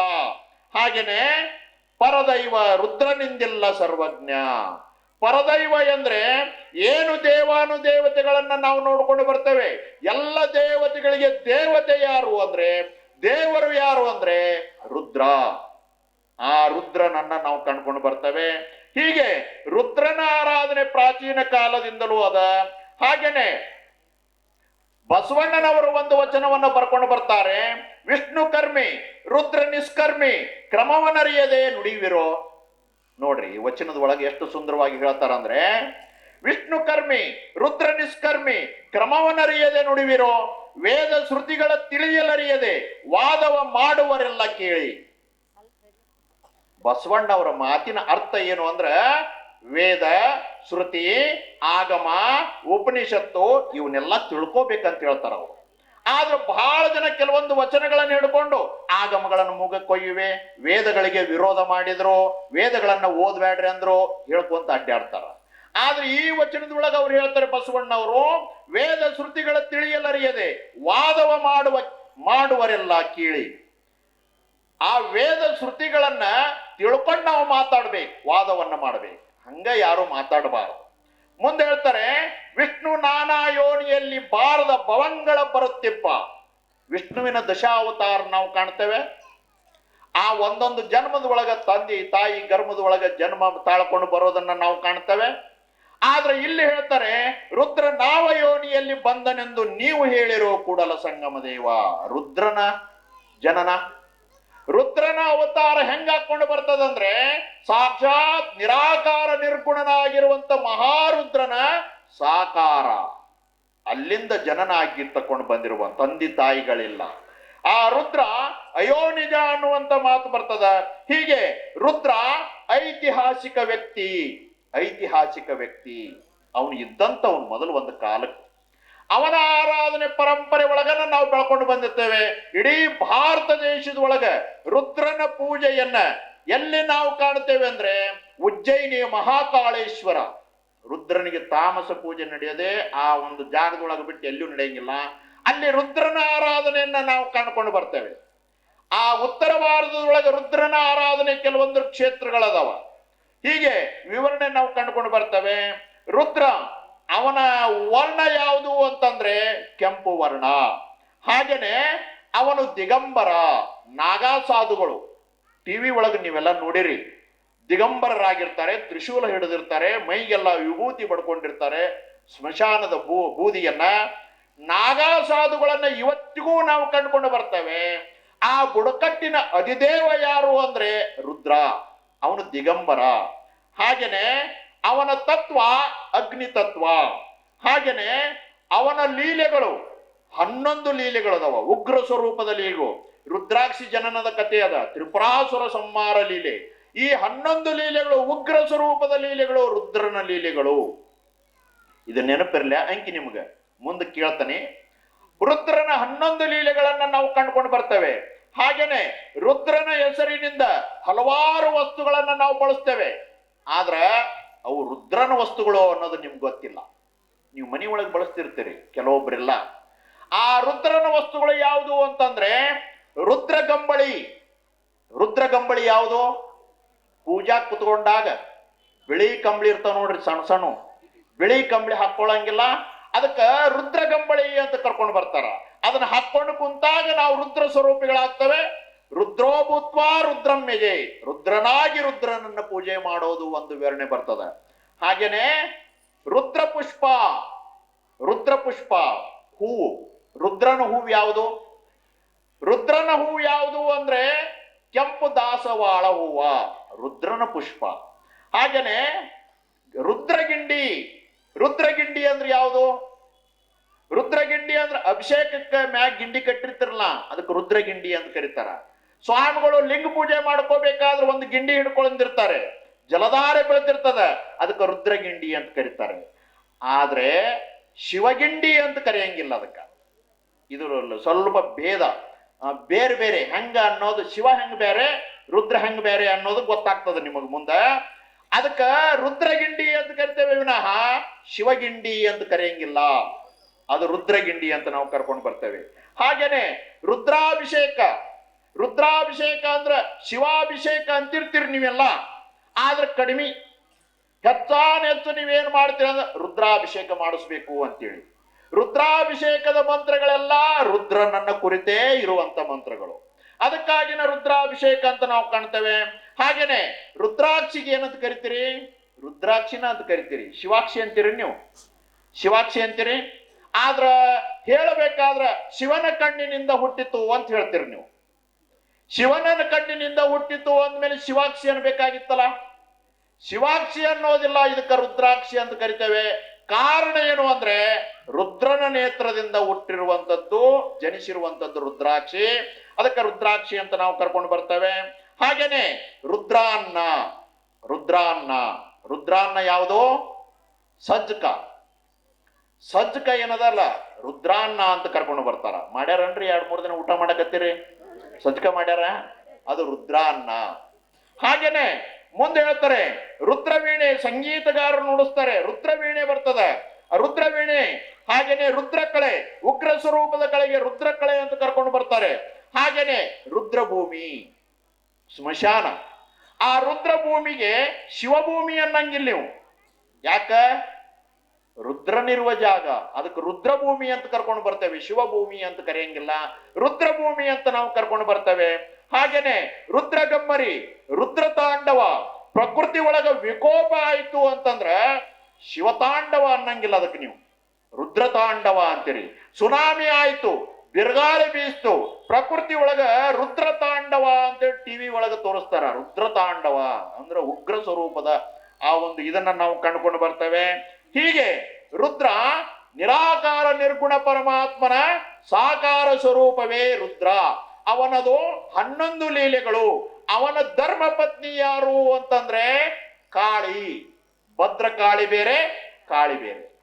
ಕಾಳಿ ಯಾರು ಅಂತಂದ್ರೆ ಆ ರುದ್ರನ ಹೆಂಡತಿ ಕವಿರತ್ನ ಕಾಳಿದಾಸ. ಕಾಳಿದಾಸ ಏನ್ ಮಾಡ್ತಾನಂದ್ರೆ ಕಾಳಿಯನ್ನು ಒಲುಮೆ ಮಾಡ್ಕೊಳ್ತಾನೆ. ಕಾಳಿಯ ಒಲುಮೆಯಿಂದ ದೊಡ್ಡ ವಿದ್ವಾಂಸ ಹಾಕೊಂಡು ಬರ್ತಾನೆ. ಹಾಗೇನೆ ರಾಮಕೃಷ್ಣ ಪರಮಹಂಸರು ಕಾಳಿ ಪೂಜೆ ಮಾಡ್ಕೊಂಡು ಬರ್ತಾರೆ. ಹಾಗೇನೆ ತೆನಾಲಿ ರಾಮಕೃಷ್ಣ ಕಾಳಿ ಆರಾಧನೆ ಮಾಡ್ಕೊಂಡು ಬರ್ತಾರೆ. ಹಾಗೇನೆ ನಾವು ಪೂಜಿಸುವ ಇಷ್ಟಲಿಂಗ, ವೀರಶೈವರು ಪೂಜಿಸುವ ಇಷ್ಟಲಿಂಗ ಏನದಲ್ಲ, ಆ ಇಷ್ಟಲಿಂಗದ ಮೇಲೆ ಕಂತಿ ಏನದಲ್ಲ ಕಾಳಿಯ ಸ್ವರೂಪ. ಅದರ ಒಳಗಿರುವಂತ ಲಿಂಗ ರುದ್ರನ ಸ್ವರೂಪ. ರುದ್ರ ಕಾಳಿಯರ ಪೂಜೆಯನ್ನ ಒಟ್ಟಿಗೆ ಮಾಡುವಂತವ್ರು ಯಾರು ಅಂದ್ರೆ ಅದು ವೀರಶೈವರು. ಈ ಹಿನ್ನೆಲೆ ಒಳಗ ನಾವು ಕಂಡುಕೊಂಡು ಬರ್ತೇವೆ. ನಮ್ಮ ಸಂಸ್ಕೃತಿ ಒಳಗೆ ಇದನ್ನೆಲ್ಲವೂ ನಾವು ಕಂಡುಕೊಂಡು ಬರ್ತೇವೆ. ಕಾಳಿ ಆರಾಧನೆ ಉತ್ತರ ಭಾರತದೊಳಗೆ ಹೆಚ್ಚು ಕಾಳಿ ದೇವಸ್ಥಾನದ ಒಳಗೆ ಸಿಗುತ್ತಾ ನಿಮಗೆ. ಉತ್ತರ ಭಾರತದೊಳಗ ಹೆಚ್ಚು ಕಾಳಿ ದೇವಸ್ಥಾನ ಕಾಣ್ತೇವೆ. ಇಲ್ಲಿ ವೀರಭದ್ರ, ಭದ್ರ ಕಾಳಿಯರ ದೇವಸ್ಥಾನಗಳನ್ನ ನಾವು ಕಂಡುಕೊಂಡು ಬರ್ತೇವೆ. ಹೀಗೆ ನಮ್ಮ ಕೃಷಿಕರ ಆರಾಧ್ಯ ದೇವರು ಅಂತಂದ್ರೆ ರುದ್ರ, ಆ ರುದ್ರ ಕಾಳಿಯರು ಅಂತೇಳಿ ನಾವು ಕರ್ಕೊಂಡು ಬರ್ತೇವೆ. ಆ ರುದ್ರ ಕಾಳಿಯರ ಆರಾಧನೆ ನಾವು ಮಾಡ್ಕೊಂಡು ಬರ್ತೇವೆ. ಆ ರುದ್ರ ಕಾಳಿಯರ ಆರಾಧನೆಯ ಜೊತೆಗೆ ಇನ್ನೊಂದು ದೇವರನ್ನ ನಾವು ಏನು ಪೂಜೆ ಮಾಡ್ತೇವೆ ಅಂತಂದ್ರೆ ಶಿವ. ಶಿವ ಯಾರಂಗಾದ್ರ ಒಂದು ಸಂಗೀತ ಅವರು ಆದರ್ಶ ಅವರು ಹಾಡು ಹೇಳ್ತಾರ. ಆ ನಂತರ ಅದ್ರ ಬಗ್ಗೆ ಸ್ವಲ್ಪ ವಿವರಣೆ ನೋಡೋಣ.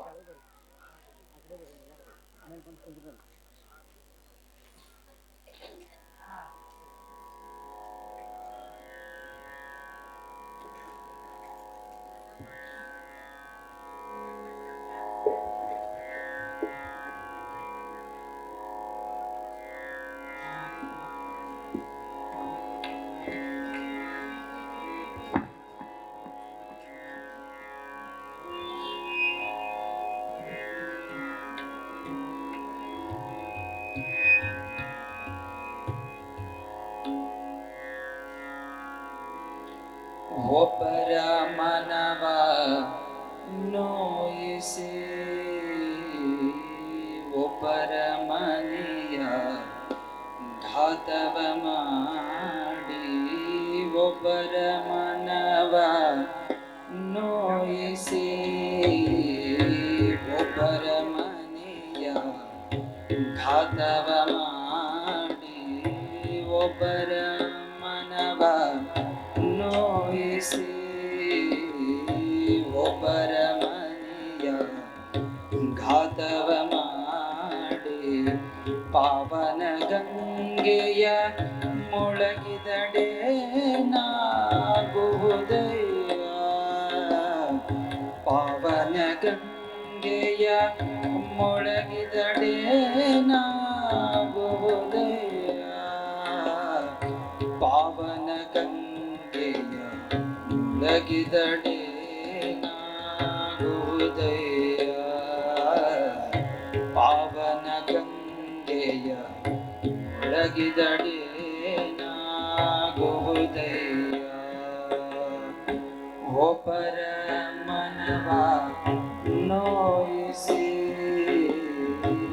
ಒಬ್ಬರ ಮನೆಯ ಘಾತವ ಮಾಡಿ, ಒಬ್ಬರ ಮನವ ನೋಯಿಸಿ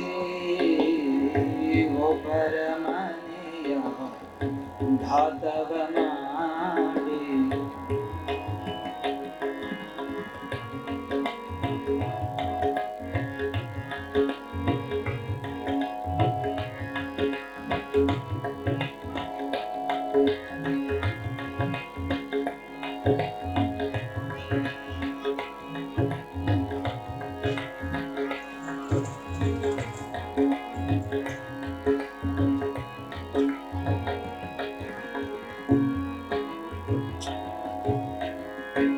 ಚಂದ್ರನು ಗಂಗೆಯ ತಡೆಯಾಗದಿದ್ದಡೇನೋ, ಚಂದ್ರನು ಗಂಗೆಯ ತಡೆಯಾಗದಿದ್ದಡೇನೋ, ಕಳಂಕ ಬಿಡದಾಯಿತಯ್ಯ,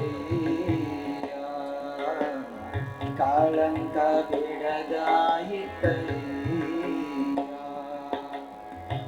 ಇದು ಕಾರಣ ಮನವ ನೋಯಿಸದವನೇ, ಇದು ಕಾರಣ ಮನವ ನೋಯಿಸದವನೇ, ಒಬ್ಬರ ಘಾತವ ಮಾಡದವನೇ, ಒಬ್ಬರ ಘಾತವ ಮಾಡದವನೇ, ಪರಮ ಪಾವನ ನೋಡ, ಪರಮ ಪಾವನ ನೋಡ, ಕಪಿಲ ಸಿದ್ಧ ಮಲ್ಲಿಕಾರ್ಜುನ, ಕಪಿಲ ಸಿದ್ಧ ಮಲ್ಲಿಕಾರ್ಜುನ, ಕಪಿಲ ಸಿದ್ಧ ಮಲ್ಲಿಕಾರ್ಜುನ,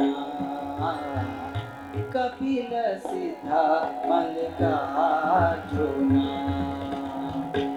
ಒಬ್ಬರ ಮನವ ನೋಯಿಸಿ ಒಬ್ಬರ ಮನೆಯ ಘಾತವ ಮಾಡಿ, ಒಬ್ಬರ ಮನವ ನೋಯಿಸಿ ಮನೆಯ ಘಾತವ ಮಾಡಿ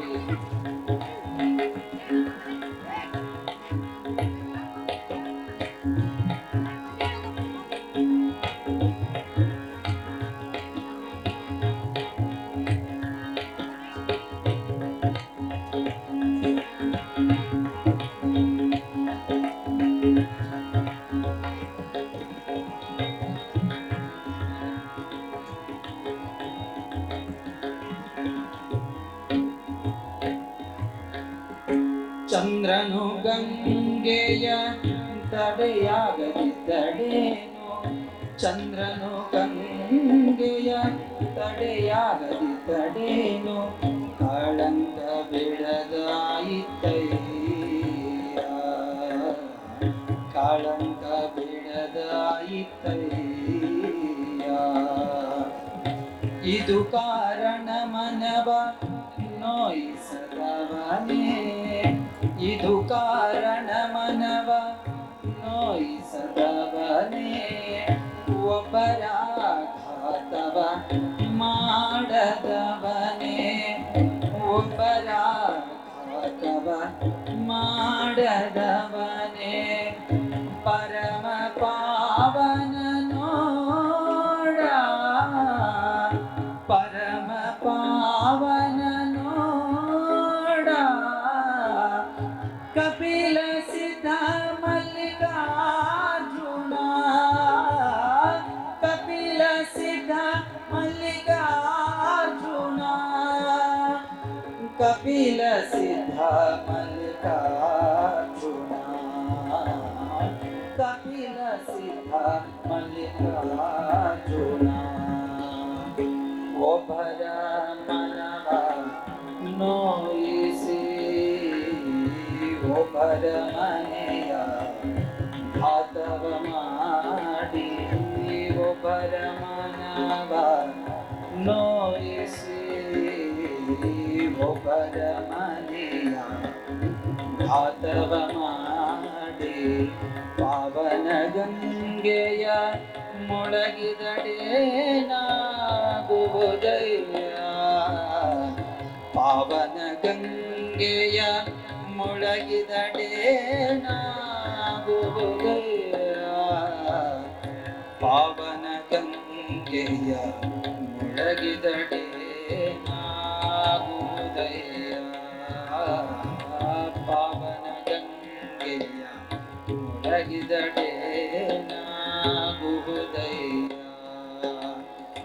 ಒಬ್ಬರ ಮನವ ನೋಯಿಸಿ ಒಬ್ಬರ ಮನೆಯ ಘಾತವ ಮಾಡಿ ಒಬ್ಬರ ಮನವ ನೋಯಿಸಿ ಒಬ್ಬರ ಮನೆಯ ಘಾತವ ಮಾಡಿ ಒಬ್ಬರ ಮನೆಯ ಘಾತವ ಮಾಡಿ ಒಬ್ಬರ ಮನೆಯ ಘಾತವ ಮಾಡಿ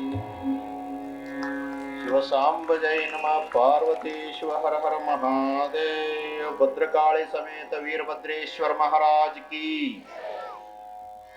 ಹೀಗೆ ನಿರಾಕಾರ ನಿರ್ಗುಣ ಪರಮಾತ್ಮನ ಸ್ವರೂಪವೇ ರುದ್ರ, ಸಾಕಾರ ಸ್ವರೂಪವೇ ರುದ್ರ. ರುದ್ರನ ನಂತರ ಮತ್ತೊಂದು ಸ್ವರೂಪವನ್ನ ನಾವು ಆರಾಧನೆ ಮಾಡ್ಕೊಂಡು ಬರ್ತೇವೆ. ಆ ಸ್ವರೂಪ ಯಾವುದು ಅಂತಂದ್ರೆ ಶಿವ. ನಿರಾಕಾರ ನಿರ್ಗುಣ ಪರಮಾತ್ಮನ ಮತ್ತೊಂದು ಸ್ವರೂಪವೇ ಶಿವ. ಶಿವ ಅಂತಂದ್ರ ಮಂಗಲಕಾರಕ, ಸದಾವಕಾಲ ಎಲ್ಲರಿಗೂ ಮಂಗಲವನ್ನ ಉಂಟು ಮಾಡ್ಕೊಂಡು ಬರುವಂತವು. ಅವ್ರು ಯಾರೇ ಆಗಿರ್ಲಿ ಎಲ್ಲರಿಗೂ ಮಂಗಲವನ್ನ ಉಂಟು ಮಾಡೋದ್ರಿಂದ ಅವನಿಗೆ ಶಿವ ಅಂತೇಳಿ ಹೆಸರು ಬರ್ತದೆ. ಆ ಶಿವನಿಗೆ ಇಬ್ರು ಹೆಂಡ್ರು. ರುದ್ರನಿಗೆ ಕಾಳಿ ಒಬ್ಳೆ, ಶಿವನಿಗೆ ಇಬ್ರು. ಮೊದಲನೇದಾಕಿ ಯಾರು ಅಂದ್ರ ದಾಕ್ಷಾಯಿಣಿ, ದಕ್ಷ ಬ್ರಹ್ಮನ ಮಗಳು ದಾಕ್ಷಾಯಿಣಿ, ಸತೀದೇವಿ ಅಂತ ಕರ್ಕೊಂಡು ಬರ್ತೇವೆ. ಆಕಿ ಮರಣದ ನಂತರ ಶಿವನಿಗೆ ಮತ್ತೊಂದು ಮದುವೆ ಆಗ್ತದೆ. ಎರಡನೇ ಮದುವೆ. ಆ ಮದುವೆ ಯಾವಾಗ ಆಗ್ತದಂದ್ರೆ ಹಿಮವಂತನ ಮಗಳು ಪಾರ್ವತೀ ದೇವಿ ಎರಡನೇ ಹೆಂಡತಿ ಪಾರ್ವತೀ ದೇವಿಯನ್ನ ಮದುವೆ ಹಾಕೊಂಡು ಬರ್ತಾನೆ. ಆ ಮದುವೆ ಯಾಕಾದ ಹಿನ್ನೆಲೆ ಏನು ಎಲ್ಲ ಪುರಾಣಗಳಲ್ಲಿ ಬರ್ತಾವ. ಹೀಗೆ ಶಿವನಿಗೆ ಎರಡು ಮದುವೆ ಆಗಿರೋದನ್ನ ನಾವು ಕಾಣ್ಕೊಂಡು ಬರ್ತೇವೆ. ಶಿವ ಇಲ್ಲಿ ಶ್ವೇತವರ್ಣ, ಅವನ ವರ್ಣ ಯಾವುದು ಅಂದ್ರ ಶ್ವೇತ. ಅವನು ಚರ್ಮಾಂಬರ, ಗಜ ಚರ್ಮಾಂಬರ ಅಂತೇಳಿ ವರ್ಣನೆ ಮಾಡ್ಕೊಂಡು ಬರ್ತಾರೆ. ಹಾಗೇನೆ ಶಿವ ಶಾಂತಿ ಪ್ರಿಯ, ಉಗ್ರ ಸ್ವರೂಪ ಅಲ್ಲ, ಶಾಂತಿ ಪ್ರಿಯನಾಗಿರುವಂತವನು. ಶಿವ ಜಲತತ್ವದ ಸಂಕೇತ, ಶಿವ ಜಲತತ್ವದ ಸಂಕೇತ. ಹಾಗೇನೆ ಶಿವನ ಲೀಲೆಗಳು ಎಷ್ಟದವ ಅಂದ್ರೆ 12 ಲೀಲೆಗಳದಾವ. ರುದ್ರನ ಲೀಲೆಗಳು ಎಷ್ಟದವ್ರಿ? 11 ಲೀಲೆಗಳು. ಎಷ್ಟಾದ ಒಟ್ಟ 23 ಲೀಲೆಗಳು. ನೆನಪಿಟ್ಟುಕೊಡ್ರೆ ಮುಂದೆ ಮತ್ತೆ ಕೇಳ್ತಾನೆ. 23 ಲೀಲೆಗಳಾಗ್ತವ. ಶಿವನ 12 ಲೀಲೆಗಳು ಶಾಂತ ಸ್ವರೂಪದ ಲೀಲೆಗಳನ್ನ ನಾವು ಕಂಡುಕೊಂಡು ಬರ್ತೇವೆ. ಅದರಲ್ಲಿ ಉಗ್ರತೆ ಕಾಣೋದಿಲ್ಲ. ಹೀಗೆ ಶಿವ ಇಡೀ ಜಗತ್ತಿಗೆ ಆದಿಗುರು ಅಂತ ಕರ್ಕೊಂಡು ಬರ್ತಾರೆ. ಆದಿಗುರು ಅಂತಂದ್ರೆ ನಾವು ವಿದ್ಯೆಗಳನ್ನ ಏನು ಕಾಣ್ತೇವೆ? ಯೋಗ ವಿದ್ಯೆ, ಸಂಗೀತ ವಿದ್ಯೆ, ನಾಟ್ಯ ವಿದ್ಯೆ, ಆಮೇಲೆ ಆಯುರ್ವೇದ ವಿದ್ಯೆ, ನಂತರ ಇವೆಲ್ಲ ವಿದ್ಯೆಗಳು, ಶಸ್ತ್ರ ಶಾಸ್ತ್ರ ಎಲ್ಲ ವಿದ್ಯೆಗಳು ಏನು ಬರ್ತಾವಲ್ಲ, ಪ್ರಾಚೀನ ವಿದ್ಯೆಗಳು. ಆ ಎಲ್ಲ ವಿದ್ಯೆಗಳ ಮೂಲ ಯಾರು ಅಂದ್ರೆ ಶಿವ.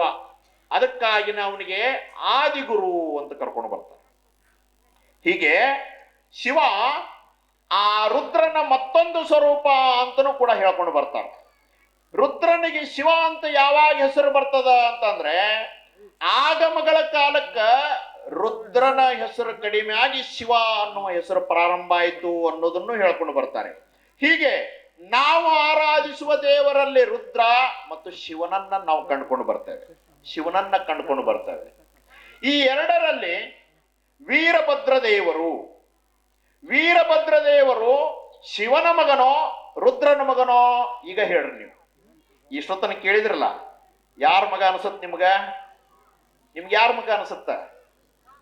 ರುದ್ರನ ವೀರಭದ್ರನ ಅವತಾರ ನೋಡಿದ ಮೇಲೆ, ವೀರಭದ್ರನ ಸ್ವರೂಪ ನೋಡಿದ ಮೇಲೆ ನಾವು ಇದುವರೆಗೆ ಶಿವನ ಹಣಗಣ್ಣಿನಿಂದ, ಶಿವನ ಜಡೆಯಿಂದ ಜನ್ಮ ತಾಳಿದ ಅಂತೇಳಿ ನಾವು ಕರ್ಕೊಂಡು ಬರ್ತೇವೆ, ಕಾಮನ್ ಆಗಿ ಹೇಳ್ಕೊಂಡು ಬರ್ತೇವೆ. ಆದ್ರ ಈ ಇತಿಹಾಸದ ಪುಟಗಳನ್ನ ತೆರೆದು ನೋಡಿದ್ರ, ಅಲ್ಲಲ್ಲಿಯೇ ಕೆಲವೊಂದು ದಾಖಲೆಗಳನ್ನ ತೆರೆದು ನೋಡಿದ್ರ ವೀರಭದ್ರ ದೇವರು ತಂದೆಯಂತೆ ಮಗ. ಹೀಗಾಗಿ ವೀರಭದ್ರ ದೇವರು ಯಾರ ಮಗ? ರುದ್ರನ ಮಗ. ಅದನ್ನ ಸಾಕ್ಷಿಗಳು ಹೇಳ್ಕೊಂಡು ಬರ್ತವೆ. ಹಾಗಾದ್ರೆ ವೀರಭದ್ರ ಯಾರು ಅನ್ನೋದನ್ನ ಲಿಂಗ ಪುರಾಣ ಹೇಳ್ಕೊಂಡು ಬರ್ತದ. ರುದ್ರಶ್ಯತನಯೋ ರೌದ್ರಃ, ರುದ್ರನ ಮಗನಾಗಿರುವಂತವನು ರೌದ್ರ. ರೌದ್ರ ಅಂದ್ರೆ ವೀರಭದ್ರನಿಗೆ ಇರುವಂತ ಮತ್ತೊಂದು ಹೆಸರು ರೌದ್ರ, ಉಗ್ರ ಸ್ವರೂಪನಾಗಿರುವಂತವನು. ಹೀಗಾಗಿ ರುದ್ರನ ಮಗನಾಗಿರುವುದರಿಂದ ಅವನು ಶಿವನ ಮಗನಲ್ಲ. ಅವನು ಶಿವನಿಗೆ ಹೆಂಗ ಮಗ ಅಂದ್ರ ಕರಕಮಲ ಸಂಜಾತ, ನೇತ್ರ ಕಮಲ ಸಂಜಾತ. ನೀವೆಲ್ಲ ಗುರುಗಳ ಬಳಿಗೆ ದೀಕ್ಷಾಗ ತಗೋಕ್ ಹೋದ್ರಿ ಅಂದ್ರೆ ಗುರುಪುತ್ರರು ನೀವು ಆಗ್ತೀರಿ. ಗುರುಗಳು ನಿಮಗೆ ಏನ್ ಮಾಡ್ತಾರ? ಹಸ್ತಮಸ್ತಕ ಸಂಯೋಗ ಮಾಡಿ ನೇತ್ರ ದೃಷ್ಟಿಯಿಂದ ನಿಮ್ಮನ್ನ ನೋಡ್ತಾರ, ಅನುಗ್ರಹಿಸ್ತಾರ. ಅದಕ್ಕ ನೇತ್ರ ಕಮಲ ಸಂಜಾತ. ಕರಕಮಲ ಹಸ್ತಮಸ್ತಕ ಸಂಯೋಗ ಮಾಡೋದ್ರಿಂದ, ದೀಕ್ಷಾ ಕೊಡೋದ್ರಿಂದ ನೀವು ನಿಮ್ಮ ಜನ್ಮ ಕೊಟ್ಟ ತಂದೆ ಬೇರೆ, ದೀಕ್ಷಾ ಕೊಟ್ಟ ಗುರುಗಳು ಬೇರೆ ಹೆಂಗಿರ್ತಾರ, ಹಂಗ ವೀರಭದ್ರ ದೇವರು ಶಾಸ್ತ್ರ ಶಸ್ತ್ರ ಯೋಗ ವಿದ್ಯೆ ಎಲ್ಲ ಆಯುರ್ವೇದ ಎಲ್ಲ ವಿದ್ಯೆಗಳನ್ನ ಯಾರ ಬಳಿ ಕಲ್ಕೊಂಡು ಬರ್ತಾರಂದ್ರೆ ಶಿವನ ಬಳಿ ವಿದ್ಯೆಯನ್ನು ಕಲ್ಕೊಂಡು ಬರ್ತಾರೆ. ಹೀಗಾಗಿ ಶಿವ ವೀರಭದ್ರನ ಗುರು ಆಗ್ತಾನೆ. ಹೀಗಾಗಿ ಗುರುವಿಗೆ ಅವಮಾನ ಆದ್ರೂ ಕೂಡ ನನಗೆ ಅವಮಾನ ಆದಂಗ, ಗುರುವಿಗೆ ನಿಂದನ ಆದ್ರೂ ಕೂಡ ನಮಗ ನಿಂದನೆ ಆದಂಗ. ಹೀಗಾಗಿನ ಗುರು ನಿಂದನೆಯನ್ನು ಸಹಿಸಲಾರದೆ, ಶಿವನಿಂದನೆಯನ್ನು ಸಹಿಸಲಾರದೆ ದಕ್ಷ ಬ್ರಹ್ಮನ ಜೊತೆ ಯುದ್ಧವನ್ನ ಮಾಡ್ಲಿಕ್ಕೆ ಹೋಗ್ತಾರೆ. ಶಿವ ಅಪ್ಪಣೆ ಕೊಡೋದನ್ನ ಕಾಣ್ತೇವೆ. ಹೀಗೆ ವೀರಭದ್ರ ರುದ್ರನ ಮಗ, ಅದ್ರ ಜೊತೆಗೆ ಶಿವನ ನೇತ್ರ ಕಮಲ ಸಂಜಾತ ದೀಕ್ಷಾ ಗುರುವಾಗಿ ನಾವು ಕಂಡುಕೊಂಡು ಬರ್ತೇವೆ. ಇಲ್ಲಿ ಒಟ್ಟು 3 ದೇವರನ್ನ ನಾವು ನೋಡಿದ್ವಿ. ಒಂದು ರುದ್ರ, ಭದ್ರ, ಶಿವ, ಮೂರಾದ್ವಿ. ಇಲ್ಲಿ ಈ ಮೂರರಲ್ಲಿಯೂ ಕೂಡ ವಿಶೇಷ ನಾವು ಕಾಣ್ತೇವೆ. ರುದ್ರ ಅಂತಂದ್ರ ವೀರತ್ವದ ಸಂಕೇತ. ರುದ್ರ ಅಂದ್ರ ವೀರತ್ವದ ಸಂಕೇತ. ಭದ್ರ ಅಂದ್ರ ಶಿವನ ಭದ್ರತ್ವದ ಸಂಕೇತ. ಭದ್ರತ್ವ ಅಂತಂದ್ರೆ ಏನು ಅಂತ ಅನ್ನೋದನ್ನ ಸಿದ್ದಯ್ಯ ಪುರಾಣಿಕರು ಹೇಳ್ಕೊಂಡು ಬರ್ತಾರೆ. ಭದ್ರವನೇ ನೋಡ್ಪ ಅಕ್ಷಿಯೇ ಭಾವಿಸಲು ರುದ್ರಾಕ್ಷಿಯು. ಭದ್ರವನ್ನ ನೋಡ್ಬೇಕಂತ. ಭದ್ರವನ್ನ ನೋಡೋದು ಅಂದ್ರೆ ಏನು? ನಮ್ಮ ಕಣ್ಣುಗಳು ಯಾವಾಗಲೂ ಶುಭವನ್ನ ನೋಡ್ಬೇಕು. ನಮ್ಮ ಕಣ್ಣುಗಳು ಯಾವಾಗಲೂ ಒಳ್ಳೆಯದನ್ನ ಬಯಸಬೇಕು. ಯಥಾ ದೃಷ್ಟಿ ತಥಾ ಸೃಷ್ಟಿ ಅಂತೇಳಿ ಒಂದು ಮಾತದ. ಶುಭ ಮಂಗಳ ಒಳ್ಳೆಯದು ಅಂತೇಳಿ ಅರ್ಥವನ್ನು ಕೊಡ್ತದ ಭದ್ರ ಅಂತೇಳಿ. ಅದಕ್ಕೆ ನಮ್ಮ ಕಣ್ಣುಗಳಿಂದ ಒಳ್ಳೆಯದನ್ನ ನಾವು ನೋಡ್ಬೇಕು ಅನ್ನೋದನ್ನ ಇಲ್ಲಿ ತಿಳಿಸ್ಕೊಡ್ತದ. ಅದಕ್ಕನ ರುದ್ರಾಕ್ಷಿ ಅಂತಂದ್ರೆ ರುದ್ರನ ಕಣ್ಣು ಶಿವನ ಕಣ್ಣು ಹೆಂಗಿರ್ತದಂದ್ರ ಸದಾವಕಾಲ ಮಂಗಲಮಯವಾಗಿರ್ತದ, ಸದಾವಕಾಲ ಒಳ್ಳೆಯದನ್ನ ಬಯಸ್ತದ. ಹಾಗೇನೆ ಶಿವನ ಆರಾಧಕರಾಗಿರುವಂತವ್ರು ನಾವು ಯಾರನ್ನೂ ಕೆಟ್ಟ ದೃಷ್ಟಿಯಿಂದ ನೋಡಬಾರದು. ಎಲ್ಲರಿಗೂ ಒಳ್ಳೆಯದಾಗಬೇಕು ಅನ್ನುವಂಥ ಭಾವದಿಂದ ದೃಷ್ಟಿಯಿಂದ ನೋಡಿದ್ರೆ ಅದಕ್ಕನ ಭದ್ರತ್ವ ಅಂತ ಕರ್ಕೊಂಡು ಬರ್ತಾರೆ. ಭದ್ರತ್ವ ಅಂತ ಕರ್ಕೊಂಡು ಬರ್ತಾರೆ. ಹೀಗೆ ವೀರಭದ್ರನ ವಿಶೇಷತೆಯನ್ನು ನಾವು ಕಂಡುಕೊಂಡು ಬರ್ತೇವೆ. ಶಿವನಲ್ಲಿರುವ ಆ ಒಳ್ಳೆಯ ದೃಷ್ಟಿ, ಒಳ್ಳೆಯ ಶುಭವನ್ನ ನೋಡುವ ದೃಷ್ಟಿ ಭದ್ರತ್ವ, ತಾತ್ವಿಕ ಭದ್ರತೆ. ರುದ್ರನಲ್ಲಿರುವ ವೀರತ್ವ, ಆ ವೀರಗುಣ ಭದ್ರಗುಣ ಎರಡು ಸೇರಿ ಏನಾಯ್ತ್ರಿ? ವೀರ ಭದ್ರ ಎರಡೂ ಸೇರಿ ವೀರಭದ್ರ. ಅಂದ್ರೆ ಗುರುವಿನಲ್ಲಿರುವ ಎಲ್ಲಾ ಲಕ್ಷಣಗಳು ವೀರಭದ್ರನಲ್ಲಿ ಬರ್ತಾವ. ತಂದೆಯಲ್ಲಿರುವ ವೀರತ್ವದ ಲಕ್ಷಣಗಳೆಲ್ಲ ವೀರಭದ್ರನಲ್ಲಿ ಬರ್ತಾವ. ಎರಡನ್ನೂ ಕೂಡ ನಾವು ಕಂಡುಕೊಂಡು ಬರ್ತವೆ. ಅದಕ್ಕಾಗಿನ ಕೂರ್ಮ ಪುರಾಣ ಅಲ್ಲ, ಶಿವರಹಸ್ಯದ ಒಳಗ ವೀರಭದ್ರನ ಬಗ್ಗೆ ಹೇಳ್ಕೊಂಡು ಬರ್ತಾರೆ. ಅಕರ್ವ ಗರ್ವೋದ್ಭೂತ ದಕ್ಷ ಶಿಕ್ಷಾ ಕರೋಗ್ರ ರುದ್ರೋದ್ಭವ ವೀರಭದ್ರ. ರುದ್ರೋದ್ಭವನಾಗಿರುವಂತವನು ವೀರಭದ್ರ ಅಂತ ಹೇಳ್ಕೊಂಡು ಬರ್ತಾರೆ. ಹಾಗೇನೆ ರುದ್ರ ಕ್ರೋಧಾಗ್ನಿ ಸಂಭವ, ರುದ್ರನ ಕ್ರೋಧದಿಂದ ಹುಟ್ಟಿದವನು ಅನ್ನುವ ಮಾತು ಬರ್ತವೆ. ವಾಯುವ ಪುರಾಣದ ಒಳಗ ವೀರಭದ್ರೋ ಮಹಾಶೂರೋ ರೌದ್ರೋ ರುದ್ರಾವತಾರಕ ಅಂತೇಳಿ ರುದ್ರನ ವರ್ಣನೆಯನ್ನ ನಾವು ಕಂಡುಕೊಂಡು ಬರ್ತೇವೆ. ಹೀಗೆ ವೀರಭದ್ರ ಅಂದ್ರೆ ತಾತ್ವಿಕ ಭದ್ರತ್ವ, ವೀರತ್ವ ಎಲ್ಲವನ್ನೂ ವೀರಭದ್ರನಲ್ಲಿ ಕಾಣುವುದರಿಂದ ಆ ವೀರತ್ವದ ಗುಣ, ಆ ಭದ್ರತ್ವದ ಗುಣ ಮಕ್ಕಳಿಗೂ ಬರಲಿ ಅಂತೇಳಿ ಮಕ್ಕಳಿಗೆ ವೀರಭದ್ರ ಅಂತ ಹೆಸರಿಡ್ತೀರಿ. ಅವು ವೀರರೂ ಅಲ್ಲ, ಭದ್ರರೂ ಅಲ್ಲ. ಹೆಸರುಗಳೇನೋ ಬಹಳ ಚಂದ ಇಟ್ಟಿರ್ತೀರಿ. ಧರ್ಮಪ್ಪ ಅಂತ ಹೆಸರು ಇರ್ತದ, ಮಾಡೋದೆಲ್ಲ ಅಧರ್ಮದ ಕೆಲಸನ. ಹಿಂಗ ಹೆಸರಿಗೂ ಅದಕ್ಕೂ ಸಂಬಂಧನೇ ಇರಂಗಿಲ್ಲ. ಹೆಸರು ಇಟ್ರಿ ಅಂದ್ರೆ ಹೆಂಗಿರ್ಬೇಕು ಅಂದ್ರ ಹೆಸರಿನ ತಕ್ಕಂತೆ ಆಗುವ ಪ್ರಯತ್ನವನ್ನ ಮಾಡ್ಕೊಂಡು ಬರಬೇಕು. ವೀರ, ಧೀರ, ಶೂರ, ಮಲ್ಲ, ರಾಚ ಇವೆಲ್ಲವೂ ವೀರಭದ್ರನ ಹೆಸರನ್ನ ನಾವು ಕಂಡುಕೊಂಡು ಬರ್ತವೆ. ಅದಕ್ಕ ಒಬ್ಬ ತಾಯಿ ಜಾನಪದದೊಳಗೆ ಹೇಳ್ಕೊಂಡು ಬರ್ತಾಳ. ಜಾನಪದದೊಳಗೆ ಏನ್ ಹೇಳ್ತಾಳಂದ್ರೆ, ಯಾಕೋ ಮಗನಿಗೆ ಹೇಳ್ತಾಳ. ಆಕಿ ಮಗಗ ವೀರಭದ್ರ ಅಂತ ಹೆಸರಿಟ್ಟಿರ್ತಾಳ ತಾಯಿ. ಆಕಿ ಮಗಗೆ ಹೇಳ್ತಾಳ, ಏನ್ ಹೇಳ್ತಾಳ ಅಂದ್ರೆ, ಯಾಕೋ ವೀರಭದ್ರ ಮುಖವೆಲ್ಲ ಸಪ್ಪಗೆ ನೋಡೋಕೆ ಬಂದವರು ನಗುತ್ತಾರೆ ವೀರಭದ್ರ, ಕಾಯ ಒಡಿಸೇನು ಕಲಿಯಾಗೋ ಎಂದು ಹೇಳ್ಕೊಂಡು ಬರ್ತಾಳ ಹೆಣ್ಣು ಮಗಳು. ದೇವರಿಗೆ ಕಾಯಿ ಒಡಿಸ್ತಾನೆ, ನೀಂಗ್ ಸಪ್ಪಗ ಮುಖ ಮಾಡ್ಕೊಂಡು ಮೂಲ್ಯಾಕ ಕುತ್ಕೋಬೇಡ, ವೀರಭದ್ರ ನಂಗ ವೀರನಾಗು ಅಂತೇಳಿ ತಾಯಿ ಮಗನಿಗೆ ಹೇಳೋದನ್ನ ಕಾಣ್ತೇವೆ. ಅದಕ್ಕಾಗಿನ ಮಕ್ಕಳಿಗೆ ವೀರಭದ್ರ ಅಂತ ಹೆಸರಿಡೋದನ್ನ ಪದ್ಧತಿಯನ್ನ ಕಾಣ್ತೇವೆ. ಹೀಗೆ ನಮ್ಮ ಸಂಸ್ಕೃತಿ ಒಳಗ ರೈತಾಪಿ ವರ್ಗದವರು, ವ್ಯಾಪಾರಸ್ಥರು ಎಲ್ಲರೂ ಈ ಭಾರತ ದೇಶದ ಸಂಸ್ಕೃತಿಯನ್ನ ನಾವು ತಗೊಂಡಾಗ ಅಲ್ಲಿ ಆರಾಧಿಸುವ ದೇವರು ಎಲ್ಲವೂ ಕೂಡ ಶಿವ ಪರಿವಾರವನ್ನ ಕಾಣ್ತೇವೆ. ರುದ್ರ, ಭದ್ರ, ಶಿವ, ನಂದಿ, ಋಷಭ ಇವೆಲ್ಲರೂ ಕೂಡ ಕೃಷಿಕರ ಆರಾಧ್ಯ ದೇವರು. ಮೂಲ ಕೃಷಿ ನಮ್ಮದು. ಈಗೆಲ್ಲ ಬೇರೆ ಬೇರೆ ಉದ್ಯೋಗ ಎಲ್ಲ ಮಾಡಕತ್ತೀರಿ. ಆದ್ರ ಭಾರತೀಯದ ಮೂಲ ಉದ್ಯೋಗ ಯಾವುದು ಅಂದ್ರೆ ಕೃಷಿ. ಆ ಕೃಷಿಕರ ಆರಾಧ್ಯ ದೇವರು ಯಾರು ಅಂದ್ರೆ ಇವೆಲ್ಲವನ್ನು ಕೂಡ ಆರಾಧಿಸುವ ಪದ್ಧತಿಯನ್ನ ನಾವು ಕಂಡುಕೊಂಡು ಬರ್ತೇವೆ. ಹೀಗಾಗಿ ವೀರಭದ್ರ ದೇವರು ಆ ರುದ್ರ ಶಿವನ ಒಂದು ಸಂಕೇತವಾಗಿ ವೀರಭದ್ರ ದೇವರ ಪ್ರಾಕಟ್ಯ ಆಯಿತು. ವೀರಭದ್ರ ದೇವರು ದಕ್ಷ ಸಂಹಾರವನ್ನ ಮಾಡ್ಕೊಂಡು ಬರ್ತಾನೆ. ಆ ಪ್ರಾಕಟ್ಯ ಆಯ್ತಲ್ಲ, ಯಾವಾಗ ವೀರಭದ್ರ ದೇವರ ಅವತಾರ ಆಯಿತು ಅನ್ನೋದನ್ನ, ಮಾಸ ಯಾವುದು ಅನ್ನೋದನ್ನ ಹೇಳ್ಕೊಂಡು ಬರ್ತಾರೆ. ಕೆಲವರ ಪ್ರಕಾರ ಭಾದ್ರಪದ ಮಾಸ ಮಂಗಳವಾರ, ಇನ್ನು ಕೆಲವರ ಪ್ರಕಾರ ವೀರಭದ್ರನ ಮಾಸ ಅಂದ್ರೆ ಮಾಘ ಮಾಸ ಮಂಗಳವಾರ, ಕಾರ್ತಿಕ ಮಾಸ ಮಂಗಳವಾರ, ಹಿಂಗೆಲ್ಲವೂ ವಿವರಣೆ ಬರ್ತದ. ಅದ್ರ ಜೊತೆಗೆ ಅಕ್ಕ ಮಹಾದೇವಿ ಬಹಳ ಸುಂದರವಾಗಿ ತನ್ನ ವಚನದ ಒಳಗೆ ವರ್ಣನೆ ಮಾಡ್ಕೊಂಡು ಬರ್ತಾಳೆ. ಅಕ್ಕ ಮಹಾದೇವಿ ಮನಿ ದೇವರು ಯಾರು ಅಂದ್ರೆ ವೀರಭದ್ರ ಸ್ವಾಮಿ. ಆ ವೀರಭದ್ರ ದೇವರನ್ನ ಹೆಂಗ ನಾವು ಬರಮಾಡ್ಕೋಬೇಕು ಅನ್ನೋದನ್ನ ಅಕ್ಕ ಮಹಾದೇವಿ ವಚನದ ಒಳಗೆ ಹೇಳ್ಕೊಂಡು ಬರ್ತಾಳೆ. ಗುರುವೇ ಬಾರ, ವರವೇ ಬಾರ, ದೇವ ದೇವ ಹರನೇ ಬಾರ, ಸುಕೃತ ಬಾರ, ಸರ್ಪಹಾರ ಬಾರ, ದೇವ ವೀರಭದ್ರ ರುದ್ರ ದುರಿತ ದೂರ ವಿಶ್ವರೂಪ ಬಾರ, ಅದು ಎಂತ ಉಪದೇಶದ ನೊಂಬಿಯಮ್ಮ, ಮಂಗಳವಾರದ ದಿನ ಮನೆ ಸಾರಿಸೆಯಮ್ಮ, ಕಟ್ಟು ಮುಟ್ಟಿ ಹೊರ ಎಕ್ಕಿ ಬಿಸಾಡೆಯಮ್ಮ, ಮನೆಯ ದೇವರ ಜ್ಯೋತಿಯ ತುಂಬಿ ಕಪ್ಪುರದ ಮಂಗಳಾರತಿ ತಂದಿರಿಸಿಯಮ್ಮ ಅಂತೇಳಿ ಬಹಳ ಸುಂದರವಾಗಿ ಅಕ್ಕ ಮಹಾದೇವಿ ವಚನದ ಒಳಗ ಇಲ್ಲಿ ಬರ್ಕೊಂಡು ಬರೋದನ್ನು ನಾವು ಕಾಣ್ತೇವೆ. ಹೀಗೆ ವೀರಭದ್ರ ದೇವರ ಆರಾಧನೆ ಅತ್ಯಂತ ಪ್ರಾಚೀನ ಕಾಲದಿಂದಲೂ ಕೂಡ ನಾವು ಕಂಡುಕೊಂಡು ಬರ್ತೇವೆ. ಹೀಗೆ ವೀರಭದ್ರ ದೇವರ ಲೀಲೆಗಳಲ್ಲಿ ಎರಡು ಲೀಲೆಗಳು ಯಾವುದು ಅಂದ್ರೆ ಅದು ದಕ್ಷ ಸಂಹರ ಲೀಲೆ, ಇನ್ನೊಂದು ಶರಭ ಸಾಳ್ವ ಅವತಾರ ಲೀಲೆ ಅಂತ ಎರಡು ಬರ್ತಾವ. ರುದ್ರನ ಲೀಲೆಗಳು ಎಷ್ಟು ಮರ್ತ್ರನ?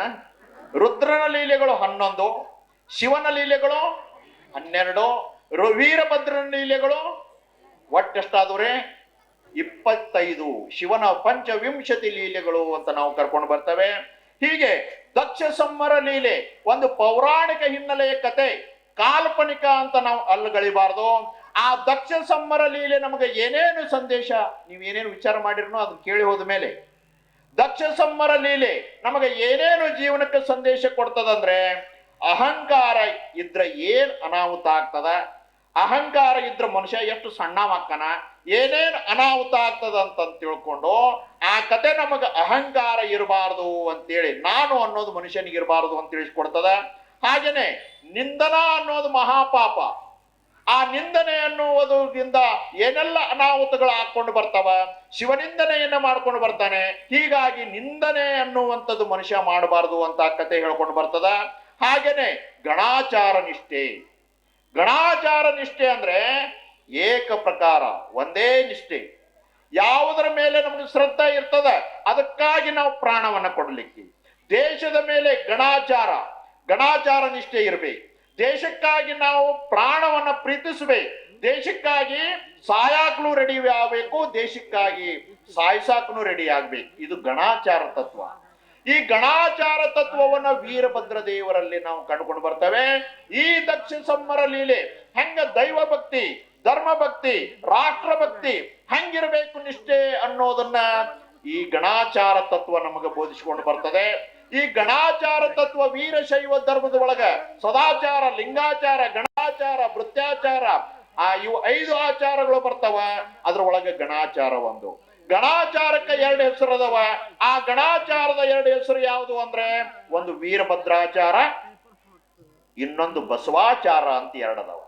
ಏನಿದ್ರ ಅರ್ಥ ಅಂದ್ರೆ, ಯಾರು ಶಿವನಿಂದನೆಯನ್ನು ಮಾಡ್ತಾರೆ, ಯಾರು ಧರ್ಮ ನಿಂದನೆಯನ್ನು ಮಾಡ್ತಾರೆ, ಯಾರು ರಾಷ್ಟ್ರ ನಿಂದನೆಯನ್ನು ಮಾಡ್ತಾರೆ ಅವರನ್ನ ಸಂಹರಿಸೋದು. ಸಾಯಿಸಿ ಬಿಡೋದು ಅಂದ್ರೆ ಏನು, ಅವ್ರನ್ನ ಸಾಯಿಸೋದಲ್ಲ, ಮತ್ತೆ ಹಂಗ ಮಾಡಿಗಿಡ್ರಿ ನೀವು.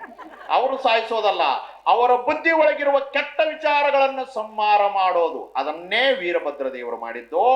ಅದಕ್ಕಾಗಿನ ಗಣಾಚಾರಕ್ಕೆ ವೀರಭದ್ರಾಚಾರ ಅಂತ ಹೆಸರು ಬರ್ತದ.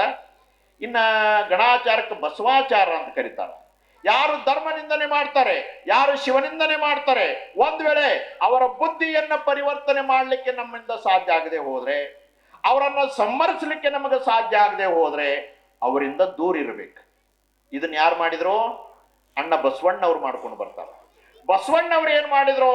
ಕಲ್ಯಾಣದ ನಾಡಿನೊಳಗೆ ಶರಣರ ನಿಂದನೆ, ಶಿವಭಕ್ತರ ನಿಂದನೆ, ಶಿವನಿಂದನೆ ಇವೆಲ್ಲವೂ ಕೂಡ ನಡ್ಕೊಂಡು ಬರ್ತದ.